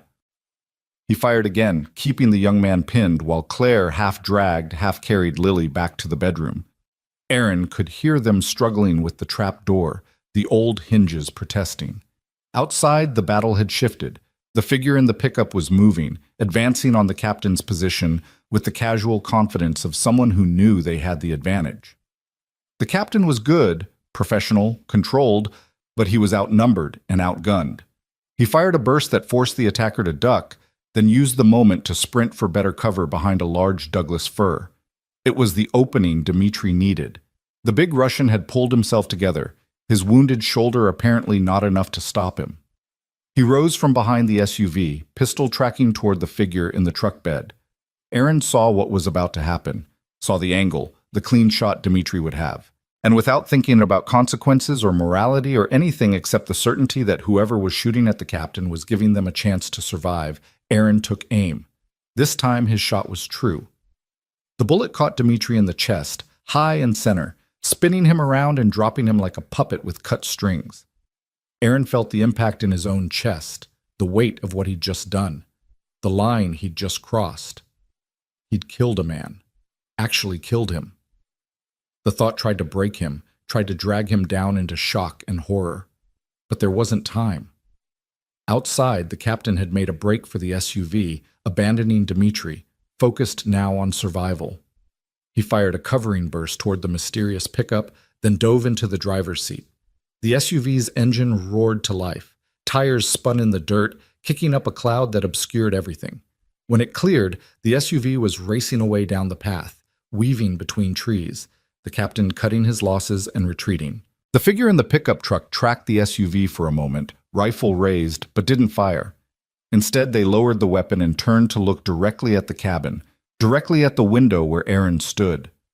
For a frozen moment, they stared at each other across the blood-soaked clearing. Aaron's finger remained on the trigger, ready to fire if this new threat turned their gun toward him. But the figure simply raised one hand in what might have been a wave or a salute, then dropped back into the pickup's cab. The truck reversed, turned, and disappeared into the forest, moving in a different direction than the fleeing SUV. Within seconds, the sound of its engine faded to nothing. Silence crashed back over the clearing like a wave, broken only by Aaron's ragged breathing and the ringing in his ears from the gunfire. He lowered the rifle slowly, his entire body shaking with adrenaline crash.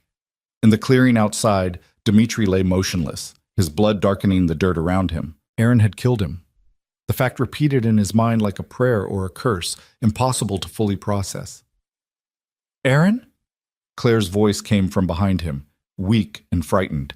He turned to see her standing in the bedroom doorway, still holding Lily, both of them streaked with dust and cobwebs from the cellar. His daughter's face was buried against Claire's shoulder, her small body racked with sobs. "Is it over?" Claire asked. Aaron looked out at the clearing, at the body, at the bullet holes that now decorated his father's cabin. He thought about the captain escaping, about the mysterious savior who'd appeared from nowhere, about the fact that their hiding place was now compromised and covered in forensic evidence. "No," he said quietly. "It's just beginning." The silence after the gunfire felt wrong, too heavy, like the forest itself was holding its breath.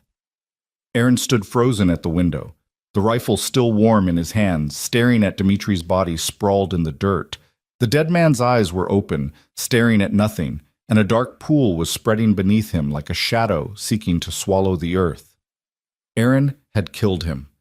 That fact refused to settle into anything comprehensible, just kept bouncing around his skull like a marble in a tin can. His hands started shaking so badly he had to set the rifle down before he dropped it. "Aaron, we have to move!" Claire's voice cut through his paralysis. She'd lowered Lily to the floor and was leaning heavily against the doorframe, her face gray with pain and exhaustion.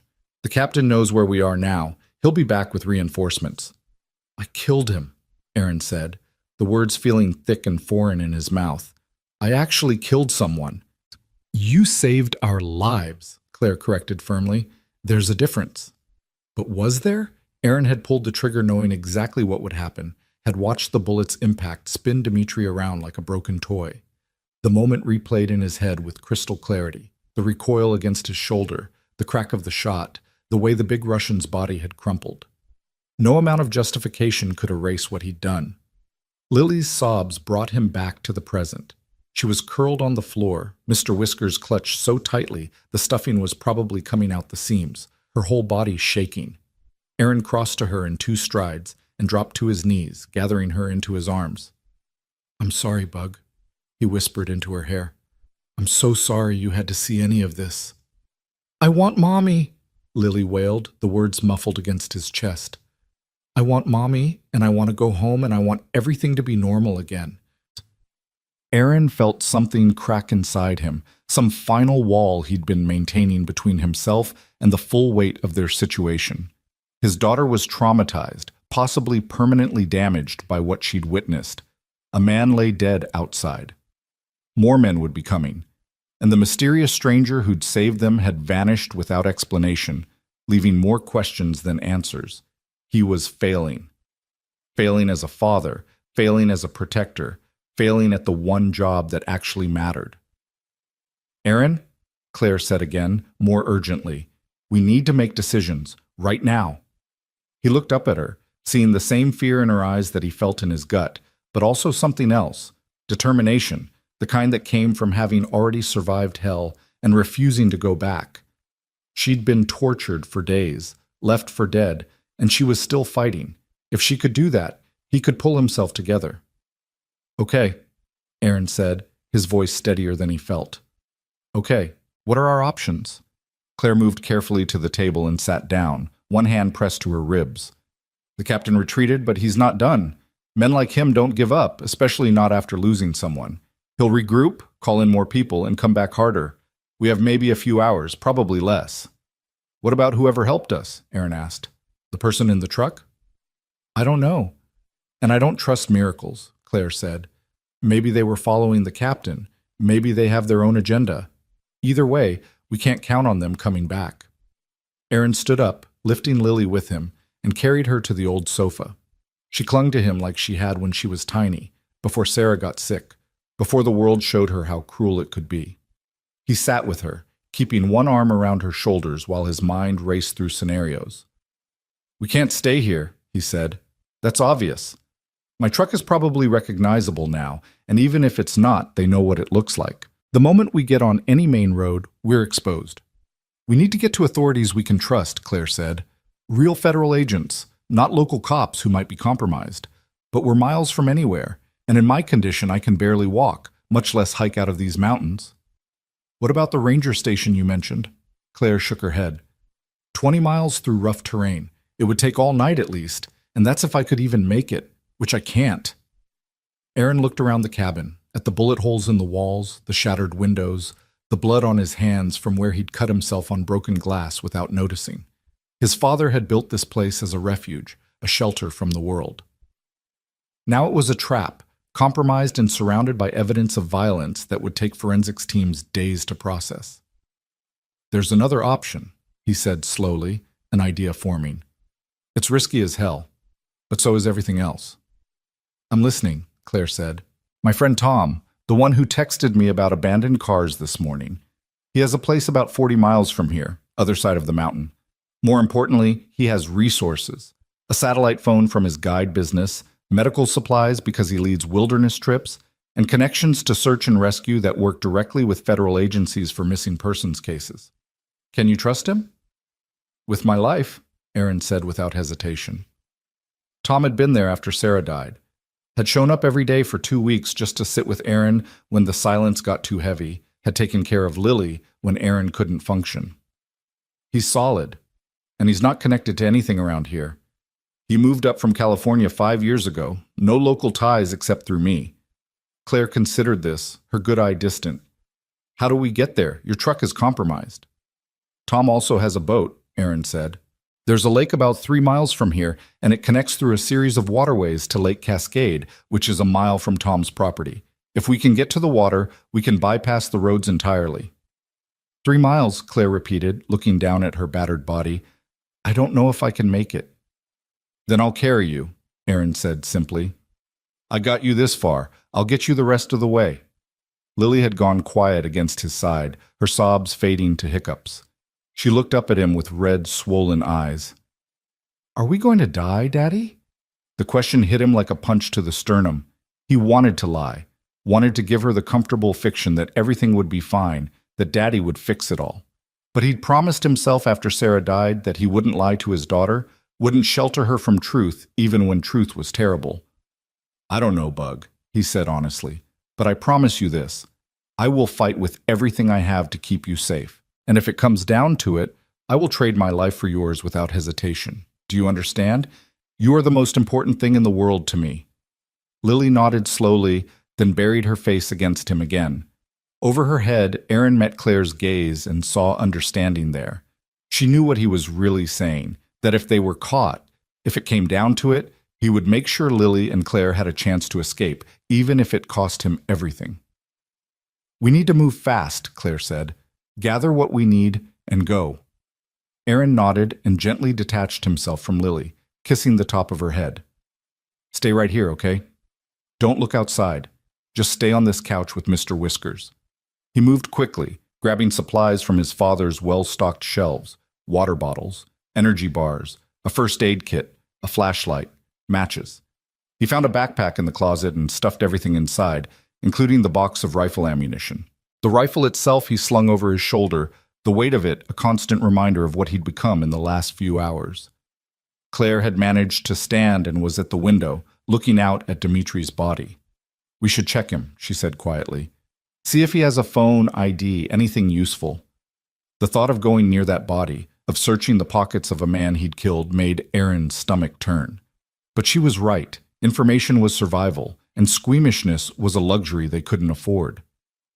Stay here, he told her, then steeled himself and stepped outside. The late afternoon sun painted everything in shades of gold and amber, beautiful and serene, a stark contrast to the violence that had erupted here.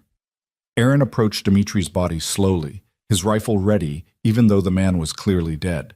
Up close, the damage was worse than he'd realized. The bullet had caught Dimitri just below the collarbone, probably hit something vital based on how quickly he'd dropped. Erin knelt and began searching, trying not to look at the dead man's face, at the surprised expression frozen there. He found a wallet with $300 in cash but no credit cards or identification, a cheap burner phone with no contacts saved, just a list of recent calls to unknown numbers, a set of keys that probably belonged to the SUV, and tucked into an ankle holster, a small revolver. He took it all, stuffing the items in his pockets with shaking hands. As he stood to leave, he noticed something else, a tattoo on Dimitri's neck, partially hidden by his collar. Erin tugged the fabric aside and saw it clearly, the same symbol that had been carved into Claire's arm, the triangle with intricate designs inside, a mark of belonging, or maybe of ownership. These people were everywhere, connected, organized, and Erin had just painted a target on himself by killing one of them. He hurried back inside where Claire was helping Lily into her jacket, moving slowly and carefully despite the obvious pain it caused her. The journalist looked even worse than before, if that was possible. Her skin had taken on a grayish pallor, and the bandages Erin had applied were seeping red. You're bleeding again, he said. I'm always bleeding, Claire replied with dark humor. Let's just get moving before I bleed out completely.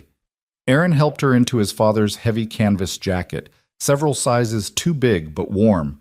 She swayed on her feet, and he steadied her with a hand on her elbow. This is going to be rough, he warned.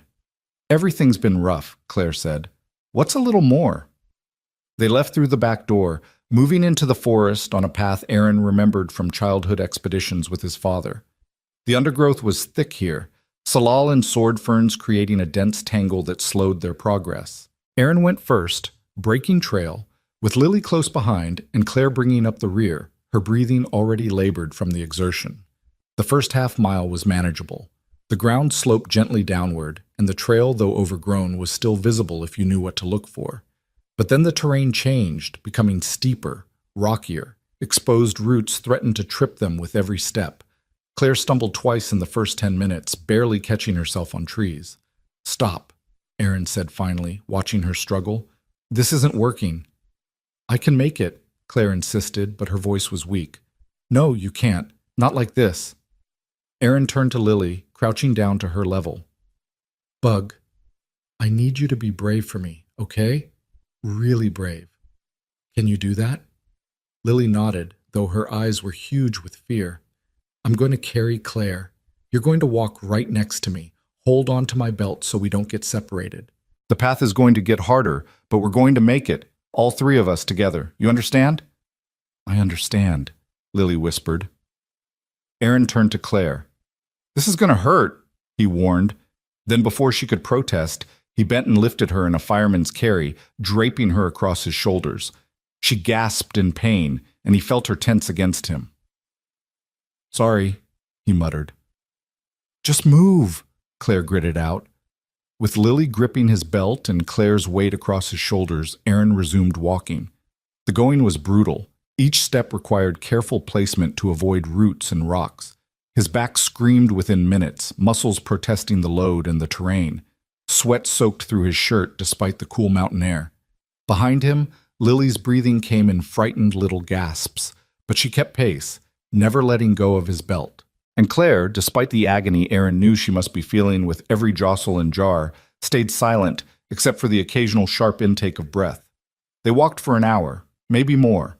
Time became elastic, measured only in the rhythm of footsteps and the growing ache in Aaron's shoulders and legs. The sun was sinking lower now, throwing long shadows through the trees. In another hour it would be dark, and navigating this terrain without light would be nearly impossible. How much farther?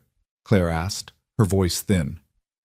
Half-mile, maybe, Aaron said, though honestly he wasn't sure. The landmarks he remembered from childhood expeditions had changed, or maybe his memory was faulty.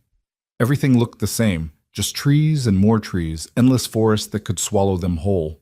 But then he heard it.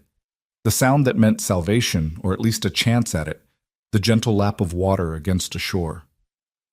Almost there, he said, finding reserves of energy he didn't know he had. Just a little more. They broke through the tree line onto a rocky beach. The lake stretched before them, dark and still, reflecting the burnt orange of the sunset sky. It was small, maybe a mile across, surrounded by forest that came right down to the water's edge. And tied to a rotting dock on the far side, barely visible in the fading light, was a small aluminum boat with an outboard motor. Aaron had forgotten about that boat. His father had kept it here for fishing trips, checked on it maybe twice a year. It might not even run anymore, but it was their only option. He lowered Claire to the ground as gently as he could. She collapsed immediately, lying on her back on the rocky shore, her chest heaving. Lily sat down beside her, exhausted and scared, but still holding together, still being brave. Rest here, Aaron said. I'm going to check the boat. He jogged around the lake shore, his legs burning with fatigue. The dock creaked alarmingly under his weight. The wood was soft with rot, half the boards missing. But the boat was there, and when Aaron pulled the tarp off, he found it in surprisingly good condition, his father's obsessive maintenance paying dividends even from the grave. There was even gas in the tank, though Aaron had no idea if it was still good. He checked the motor, said a silent prayer to whatever God watched over desperate fathers, and pulled the starter cord. Nothing. He pulled again, and again. On the fourth try, the motor coughed, sputtered, and caught, settling into a rough idle that sounded like music to Aaron's ears. He brought the boat around to where Claire and Lily waited, beaching it on the rocks. Getting Claire into the boat required coordination and care, her body so battered that every movement drew gasps of pain. But finally, they were all aboard. Claire lying in the bow, Lily huddled in the middle seat with Mr. Whiskers and Aaron at the motor, steering them out into the darkening water. The lake was calm, glassy smooth, and the little boat cut through it with barely a ripple. Aaron opened the throttle as much as he dared, racing against the dying light. Behind them, the shore receded, and with it the cabin, the body, the evidence of everything that had happened. For a moment, gliding across the water with the motor's drone filling the air, Aaron could almost pretend they were just a family on an evening boat ride. Nothing more complicated than that. But then Claire spoke, her voice carrying over the motor. Aaron, there's something you need to know about why they mentioned your name. He looked at her, lying in the bow, her face illuminated by the last rays of sunset. What do you mean? I've been thinking about it, trying to piece together what I heard when they had me. They didn't just mention you randomly. They were planning something that involved Cascade Lumber. The mill? Why? I don't know exactly, but I heard them talking about a shipment, something big coming through, and they needed someone inside the mill, someone who could look the other way or maybe help facilitate something. Your name came up as a potential target, someone vulnerable they could pressure or manipulate if needed. Aaron felt ice in his veins. They were going to use me. Or they were going to use Lily to make you cooperate, Claire said quietly. I'm sorry, Aaron, but you need to know this isn't random. You were on their radar before I ever ended up in that trunk. Finding me just accelerated their timeline. The implications crashed over Aaron like a wave. Even if they survived this, even if they got to Tom's place and contacted the authorities and somehow came out the other side alive, his life in Pine Haven was over. The mill, his job, his house, everything he'd built in the 3 years since Sarah died, all of it was compromised. They'd be looking over their shoulders forever, or they'd have to disappear completely, start over somewhere with new names and new lives. Either way, the world as Lily knew it was gone. Dad, look! Lily's voice snapped him back to the present. She was pointing ahead toward the far end of the lake where it narrowed into what Aaron remembered as a channel leading to the next body of water. At first he didn't see what had alarmed her, but then his eyes adjusted and he saw the lights, flashlights, multiple of them, moving along the shore, and the sound of engines growing louder coming from the direction they'd need to go. They found us, Claire said, struggling to sit up. They figured out where we were heading. Aaron's mind raced. They were in the middle of the lake with nowhere to hide, in a boat that would be visible to anyone looking. Going forward meant running straight into whatever was waiting at the channel. Going back meant returning to the compromised cabin and the dead body. There, Lily said, pointing to the eastern shore. Dad, remember? The old mine. Aaron followed her finger and felt his heart leap. There was an abandoned copper mine on the east side of the lake, its entrance hidden by vegetation and a partial cave-in. His father had shown it to him decades ago with strict warnings never to go inside, but Aaron remembered the location. He cranked the motor hard, turning them toward the eastern shore. The lights behind them shifted, tracking their movement. Shouts carried across the water, and then the sharp crack of gunfire. The first bullet hit the water 10 feet to their left, sending up a geyser. The second was closer. Claire dragged herself to where Lily sat frozen and covered the girl with her own body, protecting her with the only thing she had left to give. Aaron pushed the throttle as far as it would go, coaxing every bit of speed from the ancient motor. The shore rushed toward them, and he cut the motor at the last second, letting momentum carry them into the reeds and sedges that choked the shallows. They hit with a crunch that threw everyone forward. Aaron was up immediately, hauling the boat further onto shore, then grabbing Lily and pulling her out. Claire tried to stand and collapsed, her legs giving out completely. I can't, she gasped. Aaron, I can't walk anymore. The lights were closer now, converging on their position. Aaron could hear engines, multiple vehicles, moving fast along the rough trail that circled the lake. They had minutes at best. He made a decision born of desperation. Lily, run to that big rock formation. He pointed to an outcropping about 30 yards up the slope. Hide behind it and don't come out for anyone but me. Anyone else shows up, you stay hidden and stay quiet. Promise me. But Dad, promise me. The force in his voice made her flinch, and he immediately regretted it. He softened his tone. Please, Bug. I need to know you're safe. Lily's face crumpled, but she nodded and ran, disappearing into the darkening forest. Aaron watched until he saw her reach the rocks and vanish behind them, then turned to Claire. Can you shoot? He asked. Claire nodded, taking the pistol he offered her, the revolver he'd taken from Dimitri's body. I'm not very good, but yes. Then we make our stand here, Aaron said, checking his rifle, making sure it was loaded. We hold them as long as we can. Give Lily time to hide, to survive. That's all that matters now. Claire looked at him, and in her eyes Aaron saw understanding and gratitude and terrible guilt all mixed together. I'm sorry, she whispered, for all of this. Stop apologizing and start shooting when they get close, Aaron said, taking position behind a fallen log. The first vehicle appeared on the trail, not the black SUV from before, but a pickup truck with a spotlight mounted on the roof.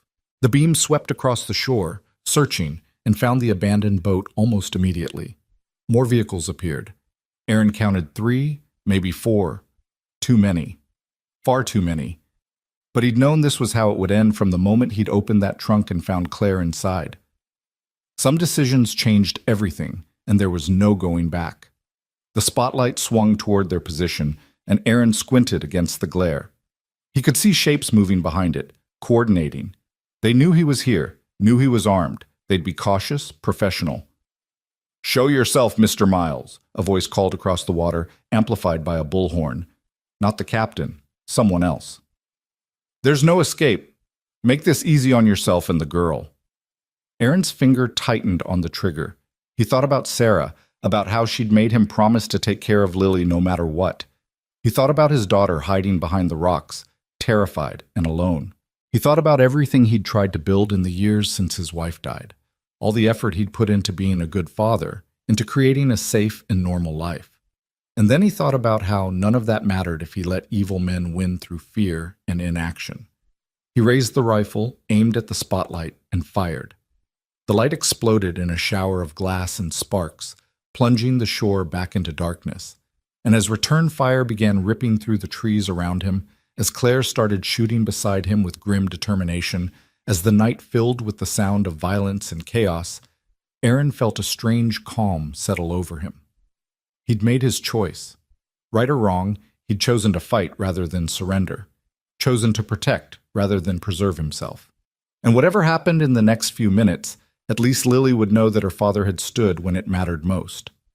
The battle for their lives had begun, and Aaron Miles was done running. The darkness erupted into chaos. Muzzle flashes strobed through the trees like deadly fireflies, and the crack of gunfire echoed across the lake, bouncing off the surrounding mountains. Aaron fired, reloaded, fired again, his world narrowing to the mechanical rhythm of survival. Beside him, Claire's revolver barked out shots that were less accurate but no less determined. Return fire chewed up the forest around them. Bark exploded from trees, bullets whined overhead or thudded into the fallen log they'd taken shelter behind, sending splinters flying. Aaron kept his head down, only rising to fire when he had a clear target, the silhouette of a man advancing too boldly, the flash of a weapon being aimed their direction. He had no idea if he was hitting anything. The darkness made accuracy nearly impossible, and fear made his hands shake despite his best efforts to control them. But accuracy wasn't the point anymore. The point was making them cautious, making them slow down, buying minutes that might somehow stretch into survival. "I'm out!" Claire shouted over the din, the revolver cylinder clicking empty. Aaron dug into his pocket and found Dimitri's extra ammunition. 6 bullets, that was all. He pressed them into Claire's palm. "Make them count!" She nodded, her face streaked with dirt and blood in the intermittent muzzle flashes, and began reloading with shaking hands. A bullet hit the log inches from her head, and she flinched but kept working. The attackers had spread out now, flanking their position. Aaron could see the movement in his peripheral vision, shapes ghosting through the trees to the left and right. They were being surrounded, methodically, professionally. These weren't panicked criminals. They were executing a tactical operation, and Aaron and Claire were hopelessly outmatched. "They're flanking us," Aaron yelled. "We have to move." "Where?" Claire demanded, and it was a fair question. Behind them was the lake. To either side, armed men were closing in. Forward meant running directly into the main force, the mine. The thought came to Aaron like a lifeline. His father had shown him the entrance decades ago, hidden behind a rockfall and thick vegetation. If they could reach it, if they could get inside, it would at least give them cover, maybe even a defensive position that would be harder to assault. 30 yards up the slope, Aaron said, pointing toward where he remembered the entrance being. "There's a mine shaft. We can defend it better than this." "Can you make it?" he asked Claire. She looked at him, and even in the darkness, he could see the truth in her eyes. She was done. The firefight, the movement, the accumulated trauma of days of torture, her body had finally hit its limit. But she nodded anyway, because what else was there to do? Aaron grabbed her arm and hauled her upright. She swayed, her legs barely holding her, but she stayed up through sheer force of will. They stumbled away from the log, moving upslope, Aaron half dragging Claire while trying to keep his rifle ready. A figure emerged from the trees to their left. Aaron spun, firing from the hip. The shot went wild, but it forced the man to dive for cover, buying them precious seconds. They crashed through underbrush, branches whipping at their faces, lungs burning. The mine entrance appeared suddenly, a dark mouth in the hillside, partially obscured by a rockfall and decades of vegetation growth. Aaron pushed Claire toward it, and she crawled inside with the last of her strength. He fired twice more to discourage pursuit, then followed her into the darkness. The mine shaft was narrow, barely wide enough for a grown man, and the air inside was cold and damp, smelling of earth and rot. Aaron pulled vegetation across the entrance, hoping it would provide some concealment, then fumbled for the flashlight in his pack. The beam cut through absolute darkness, revealing rough-hewn rock walls that stretched back into the mountain. "How far does it go?" Claire gasped, leaning against the wall. "I don't know. My dad never let me explore it. Said the supports were rotten, that it could collapse any time." "Great," Claire said with bitter humor. "So we escaped being shot to die in a cave-in." Outside, the gunfire had stopped. Aaron could hear voices, shouting commands, coordinating. They knew where their prey had gone. It was only a matter of time before they came in after them. "Lily," Aaron said suddenly, panic surging through him. "I left her hiding, but if they search the area—" "She's smart," Claire interrupted. "She'll stay hidden. You told her to wait for you, and she will. Right now, we need to focus on staying alive so we can get back to her." Aaron knew she was right, but knowing didn't make the fear any less acute. His daughter was out there alone, in the dark, surrounded by armed men who wouldn't hesitate to use her as leverage. The thought of them finding her, touching her, hurting her, it made him want to scream. But screaming wouldn't help. Action would. Survival would. He moved deeper into the mine, sweeping the flashlight beam ahead. The shaft extended about 50 feet before it branched into two tunnels. Ancient support timbers lined the walls, many of them sagging or collapsed entirely.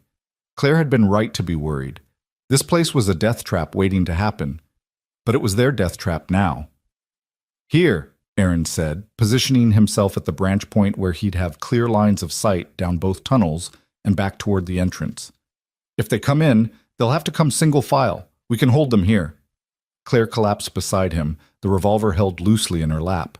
In the flashlight's glow, Aaron could see how pale she'd become, how her breathing had turned shallow and labored.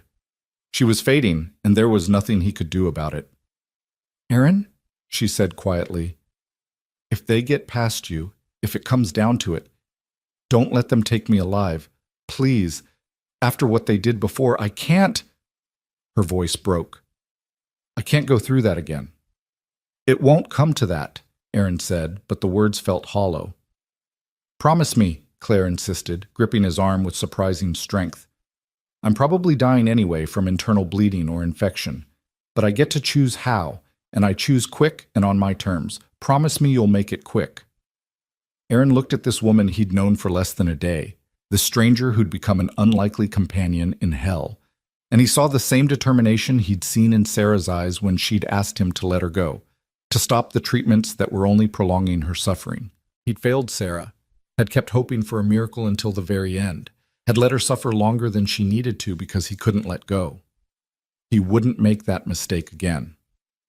"I promise," he said quietly. Outside, the voices were getting closer. Aaron turned off the flashlight, plunging them into darkness so complete it felt solid. He raised the rifle, aiming by memory toward the entrance, and waited.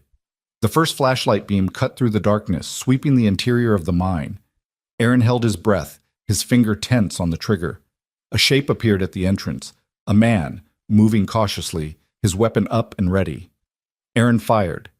The muzzle flash blinded him temporarily, but he heard the impact, heard the grunt of pain and the sound of a body falling. The flashlight dropped, rolling across the mine floor, its beam spinning wildly before settling pointed at the ceiling. Shouts erupted outside. Return fire came blindly through the entrance, ricocheting off the rock walls with sparks and whining sounds that made Aaron's teeth ache. He pressed himself against the wall and kept his rifle aimed at the entrance, ready for the next person stupid enough to try. But they'd learned. No more single attackers. Instead, someone outside began talking. "Mr. Miles?" The voice was cultured, calm, instantly recognizable. The captain had found them. "This is getting tedious. You've killed 2 of my men now. That requires a response, you understand. But I'm willing to be reasonable. Aaron said nothing, just kept his rifle aimed at the darkness. Here's what's going to happen, the captain continued. You're going to send out the woman. In exchange, I'll let you and your daughter go. You can walk away from this. Go back to your quiet life, pretend none of this ever happened. We'll even ensure the police accept your story about self-defense.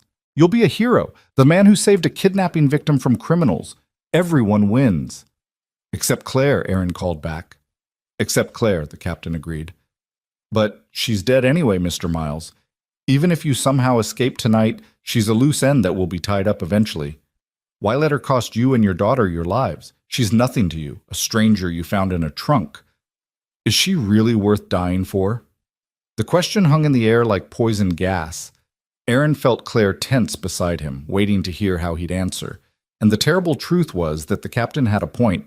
Claire was a stranger. He'd known her for hours, not years. His responsibility was to Lily, not to this journalist who'd chased a story into hell and dragged him along for the ride. The rational choice was obvious. Give them Claire, save his daughter, survive to see another day. But Aaron thought about Sarah, about how she'd spent her last months fighting not just for herself, but for others like her, raising money for cancer research even as the disease consumed her. She'd taught him that the measure of a person wasn't in the easy choices, but in the hard ones, in the moments when doing the right thing cost you everything. No deal, Aaron called back. Silence from outside, long enough that Aaron wondered if the captain had given up and left. But then the voice came again, and this time it carried an edge of genuine respect. You're a fool, Mr. Miles, but an admirable fool. Very well. We'll do this the hard way. What happened next, Aaron hadn't anticipated. Instead of another assault, instead of more gunfire, he heard a different sound, a mechanical grinding followed by a thump that made the entire mineshaft shudder. Dust and small rocks rained down from the ceiling. What are they doing? Claire whispered. Aaron's blood turned to ice as understanding hit him. They're collapsing the entrance. They're going to bury us alive. Another impact, and this time the shuddering was stronger. A support timber cracked with a sound like a gunshot. More dust fell, becoming a steady stream. The entrance, already partially blocked by the rockfall, began to narrow as additional debris tumbled down. We have to get out! Aaron grabbed Claire and hauled her to her feet. Now! They stumbled deeper into the mine, away from the collapsing entrance, Aaron's flashlight beam jerking wildly as they moved. Behind them, the sounds of destruction continued, crashes and rumbles and the groan of old wood giving way. The air filled with dust that made breathing difficult, made their eyes water. The mineshaft branched again, and Aaron chose randomly, pulling Claire down the left tunnel. It sloped downward, the ceiling getting lower, forcing them to duck. Aaron's lungs burned, his shoulders screamed from carrying Claire's weight, but he kept moving because stopping meant dying. The tunnel opened suddenly into a larger chamber, maybe 15 feet across, with 3 more tunnels branching off in different directions. Aaron swept his light across them, trying to decide which way to go, when he noticed something that made his heart leap. A breeze. Faint but definite, coming from the rightmost tunnel. Airflow meant an exit. Maybe. This way, he gasped, pulling Claire toward it. The tunnel was narrow, the ceiling so low Aaron had to crouch. His back screamed in protest, but he kept going, following that precious breeze. Behind them, the sounds of collapse were fading, either because they'd moved too far away to hear or because the mine had finished falling in. Aaron didn't know which and didn't care. All that mattered was forward motion, was following that breeze toward whatever lay ahead. The tunnel curved, climbed, narrowed further. Aaron had to turn sideways to fit through one section, pulling Claire behind him. She was barely conscious now, her weight a dead drag that he hauled by pure stubbornness and terror. And then, impossibly, he saw it. A lighter shade of darkness ahead. Not bright, but less absolute than the blackness they'd been navigating. The breeze grew stronger, fresher, carrying the scent of pine and lake water. They emerged into moonlight. The exit was small, barely more than a crack in the mountainside, hidden behind a curtain of roots and vegetation. But it was open air, it was freedom, and Aaron wanted to weep with relief.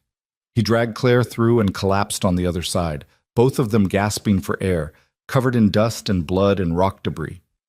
For a long moment, Aaron just lay there, staring up at the stars visible through the forest canopy, unable to believe they'd survived. Aaron? Claire's voice was barely a whisper. I can't feel my legs. He sat up and looked at her in the moonlight. She was gray, her breathing shallow and rapid, her eyes unfocused. The escape through the mine had been too much. Her body was shutting down, going into shock or organ failure or both. Stay with me, Aaron said, gripping her hand. Don't you dare die on me now, not after everything. Claire smiled weakly. I don't think I get a choice. But Aaron, thank you for not giving me to them, for choosing the hard way. Sarah would be proud of you. You don't get to talk about my wife, Aaron said, tears streaming down his face. You don't get to say goodbye. We're getting out of this, you hear me? Both of us. But even as he said it, he could see the light fading from Claire's eyes, could feel her hand going slack in his. She was leaving, slipping away, and all his desperation and determination couldn't stop it. Tell my story, Claire whispered, her voice so faint Aaron had to lean close to hear. Don't let them bury it. Promise me. I promise, Aaron said. I swear it. Claire nodded slightly, and then her eyes closed. Her breathing continued for a few more seconds, ragged, irregular, and then stopped. Just stopped. One moment she was alive, and the next she simply wasn't. Aaron knelt there holding her hand, crying silently, this stranger who'd become a companion, who'd shown him what courage looked like even in the face of certain death. She'd survived torture and abandonment and a goddamn mine collapse, only to die here on a mountainside under the stars. It wasn't fair. It wasn't right. But then, Aaron had learned long ago that the universe didn't care about fair or right. He sat with her for a moment longer, then gently closed her eyes and arranged her body as respectfully as he could. She deserved a proper burial, deserved recognition for her sacrifice, but that would have to wait. Right now, he had a daughter to find. Aaron got to his feet and looked around, trying to orient himself. The mine had twisted and turned, and he'd lost track of direction in the darkness. But the lake was downslope. He could hear the water. If he could get back to the shore, back to where he'd left Lily hiding, maybe... A sound froze him in place. An engine, close by. Too close. And then voices, speaking in Russian, coordinating a search pattern. They were still hunting. The collapsed mine hadn't satisfied them. They wanted confirmation, wanted bodies, wanted to be sure Aaron was dead. Aaron dropped into a crouch and began moving through the forest as quietly as he could, angling downslope toward where he'd left Lily. Every few seconds he had to stop and listen, tracking the searchers by their voices and flashlight beams. There were at least 3 groups, maybe more, working in a grid pattern. Professional, thorough, determined. Aaron's rifle was nearly empty. 2 rounds left, maybe 3. Not enough to fight through a coordinated search team. He needed to avoid contact entirely, needed to reach Lily without being seen, and then somehow get them both away from here. The rock formation where he'd told Lily to hide appeared through the trees, a jumble of boulders and scree, perfect for concealment. Aaron approached carefully, watching for signs of disturbance, listening for sounds that didn't belong. Lily, he whispered. Bug, it's me. It's Daddy. Nothing. No response. Aaron's heart rate spiked, fear flooding through him. What if they'd already found her? What if she'd been taken while he was trapped in the mine? Lily, he tried again, louder. It's safe. You can come out. A small shape emerged from between 2 boulders, and then Lily was running toward him, Mr. Whiskers clutched in one hand. Aaron caught her and pulled her close, feeling her shake with silent sobs against his chest. I thought you were dead, she whispered into his shirt. I heard the mine collapse and I thought, I'm here, Aaron said fiercely. I'm here, and I'm not going anywhere. We're getting out of this together, you and me. Where's Claire? Aaron's throat tightened. She didn't make it, Bug. I'm sorry. Lily's sobs intensified, and Aaron held her tighter, wishing he could absorb her pain, wishing he could make any of this okay. But wishes were useless. Action was what mattered now. We need to move, he said quietly. Can you be brave a little longer? Lily nodded against his chest, then pulled back and wiped her eyes. Where are we going? Good question. The lake route was compromised. The trails would be watched. Their truck was miles away at the cabin, probably disabled or surrounded by now. They had no weapons, no supplies, and no clear path to safety. But Tom's place was still out there, still a goal they could aim for. If they could just get there, if they could make contact, they might still survive this nightmare. "We walk," Aaron said, "through the forest, cross country. It'll take all night, but we can make it." "Together?" Lily asked. "Together," Aaron confirmed. "You and me against the world, just like always." They set off into the forest, moving as quietly as they could, two shadows among many. Behind them, the search continued, flashlight beams cutting through the darkness, voices calling coordinates, the systematic destruction of any hiding place. But the forest was vast, and Aaron knew these mountains. His father had taught him well, had shown him how to move without being seen, how to find north by the stars, how to survive when everything went wrong. Those lessons, learned in happier times, became their salvation now. They walked for hours, Aaron checking their direction by the stars visible through gaps in the canopy, avoiding the trails and logging roads where searchers would concentrate. They moved through stands of ancient cedar, across streams that ran cold and clear, around deadfalls and through thickets that tore at their clothes. Lily never complained, never asked to rest, never cried out even when she stumbled or when branches scraped her face. She just walked, her hand in Aaron's, trusting him completely even though he'd led them into hell. Dawn was breaking when they finally saw lights ahead, not flashlights or vehicle headlights, but the warm glow of house windows. Tom's property, or at least someone's house. Aaron approached cautiously, ready to run if it proved to be another trap. But as they got closer, Aaron recognized the distinctive shape of Tom's workshop, the placement of the solar panels on the roof, the old maple tree that Tom had refused to cut down despite it being dangerously close to the house. They'd made it. Aaron's legs nearly gave out with relief. He stumbled the last 100 yards and pounded on Tom's front door, not caring about noise or caution anymore. He just needed this to be over, needed to hand responsibility to someone else, needed to finally stop running. The door opened and Tom stood there in sweatpants and a t-shirt, his hair sticking up, sleep still in his eyes. Then he saw Aaron's face, saw Lily's terrified expression, saw the blood and dirt and trauma, and his entire demeanor changed. "Jesus Christ, Aaron, get inside, now!" They stumbled into the house and Tom locked the door behind them, already reaching for his phone. "What happened? Who did this?" "No time to explain," Aaron said. "We need to contact federal authorities, FBI, Homeland Security, someone, and we need protection, right now." Tom didn't ask questions, didn't demand explanations. He just nodded and started making calls, speaking with the calm authority of someone who'd led emergency rescue operations in wilderness situations. Within minutes, he'd made contact with someone in the FBI field office in Portland, someone who took him seriously when he explained they had a witness to human trafficking and multiple murders.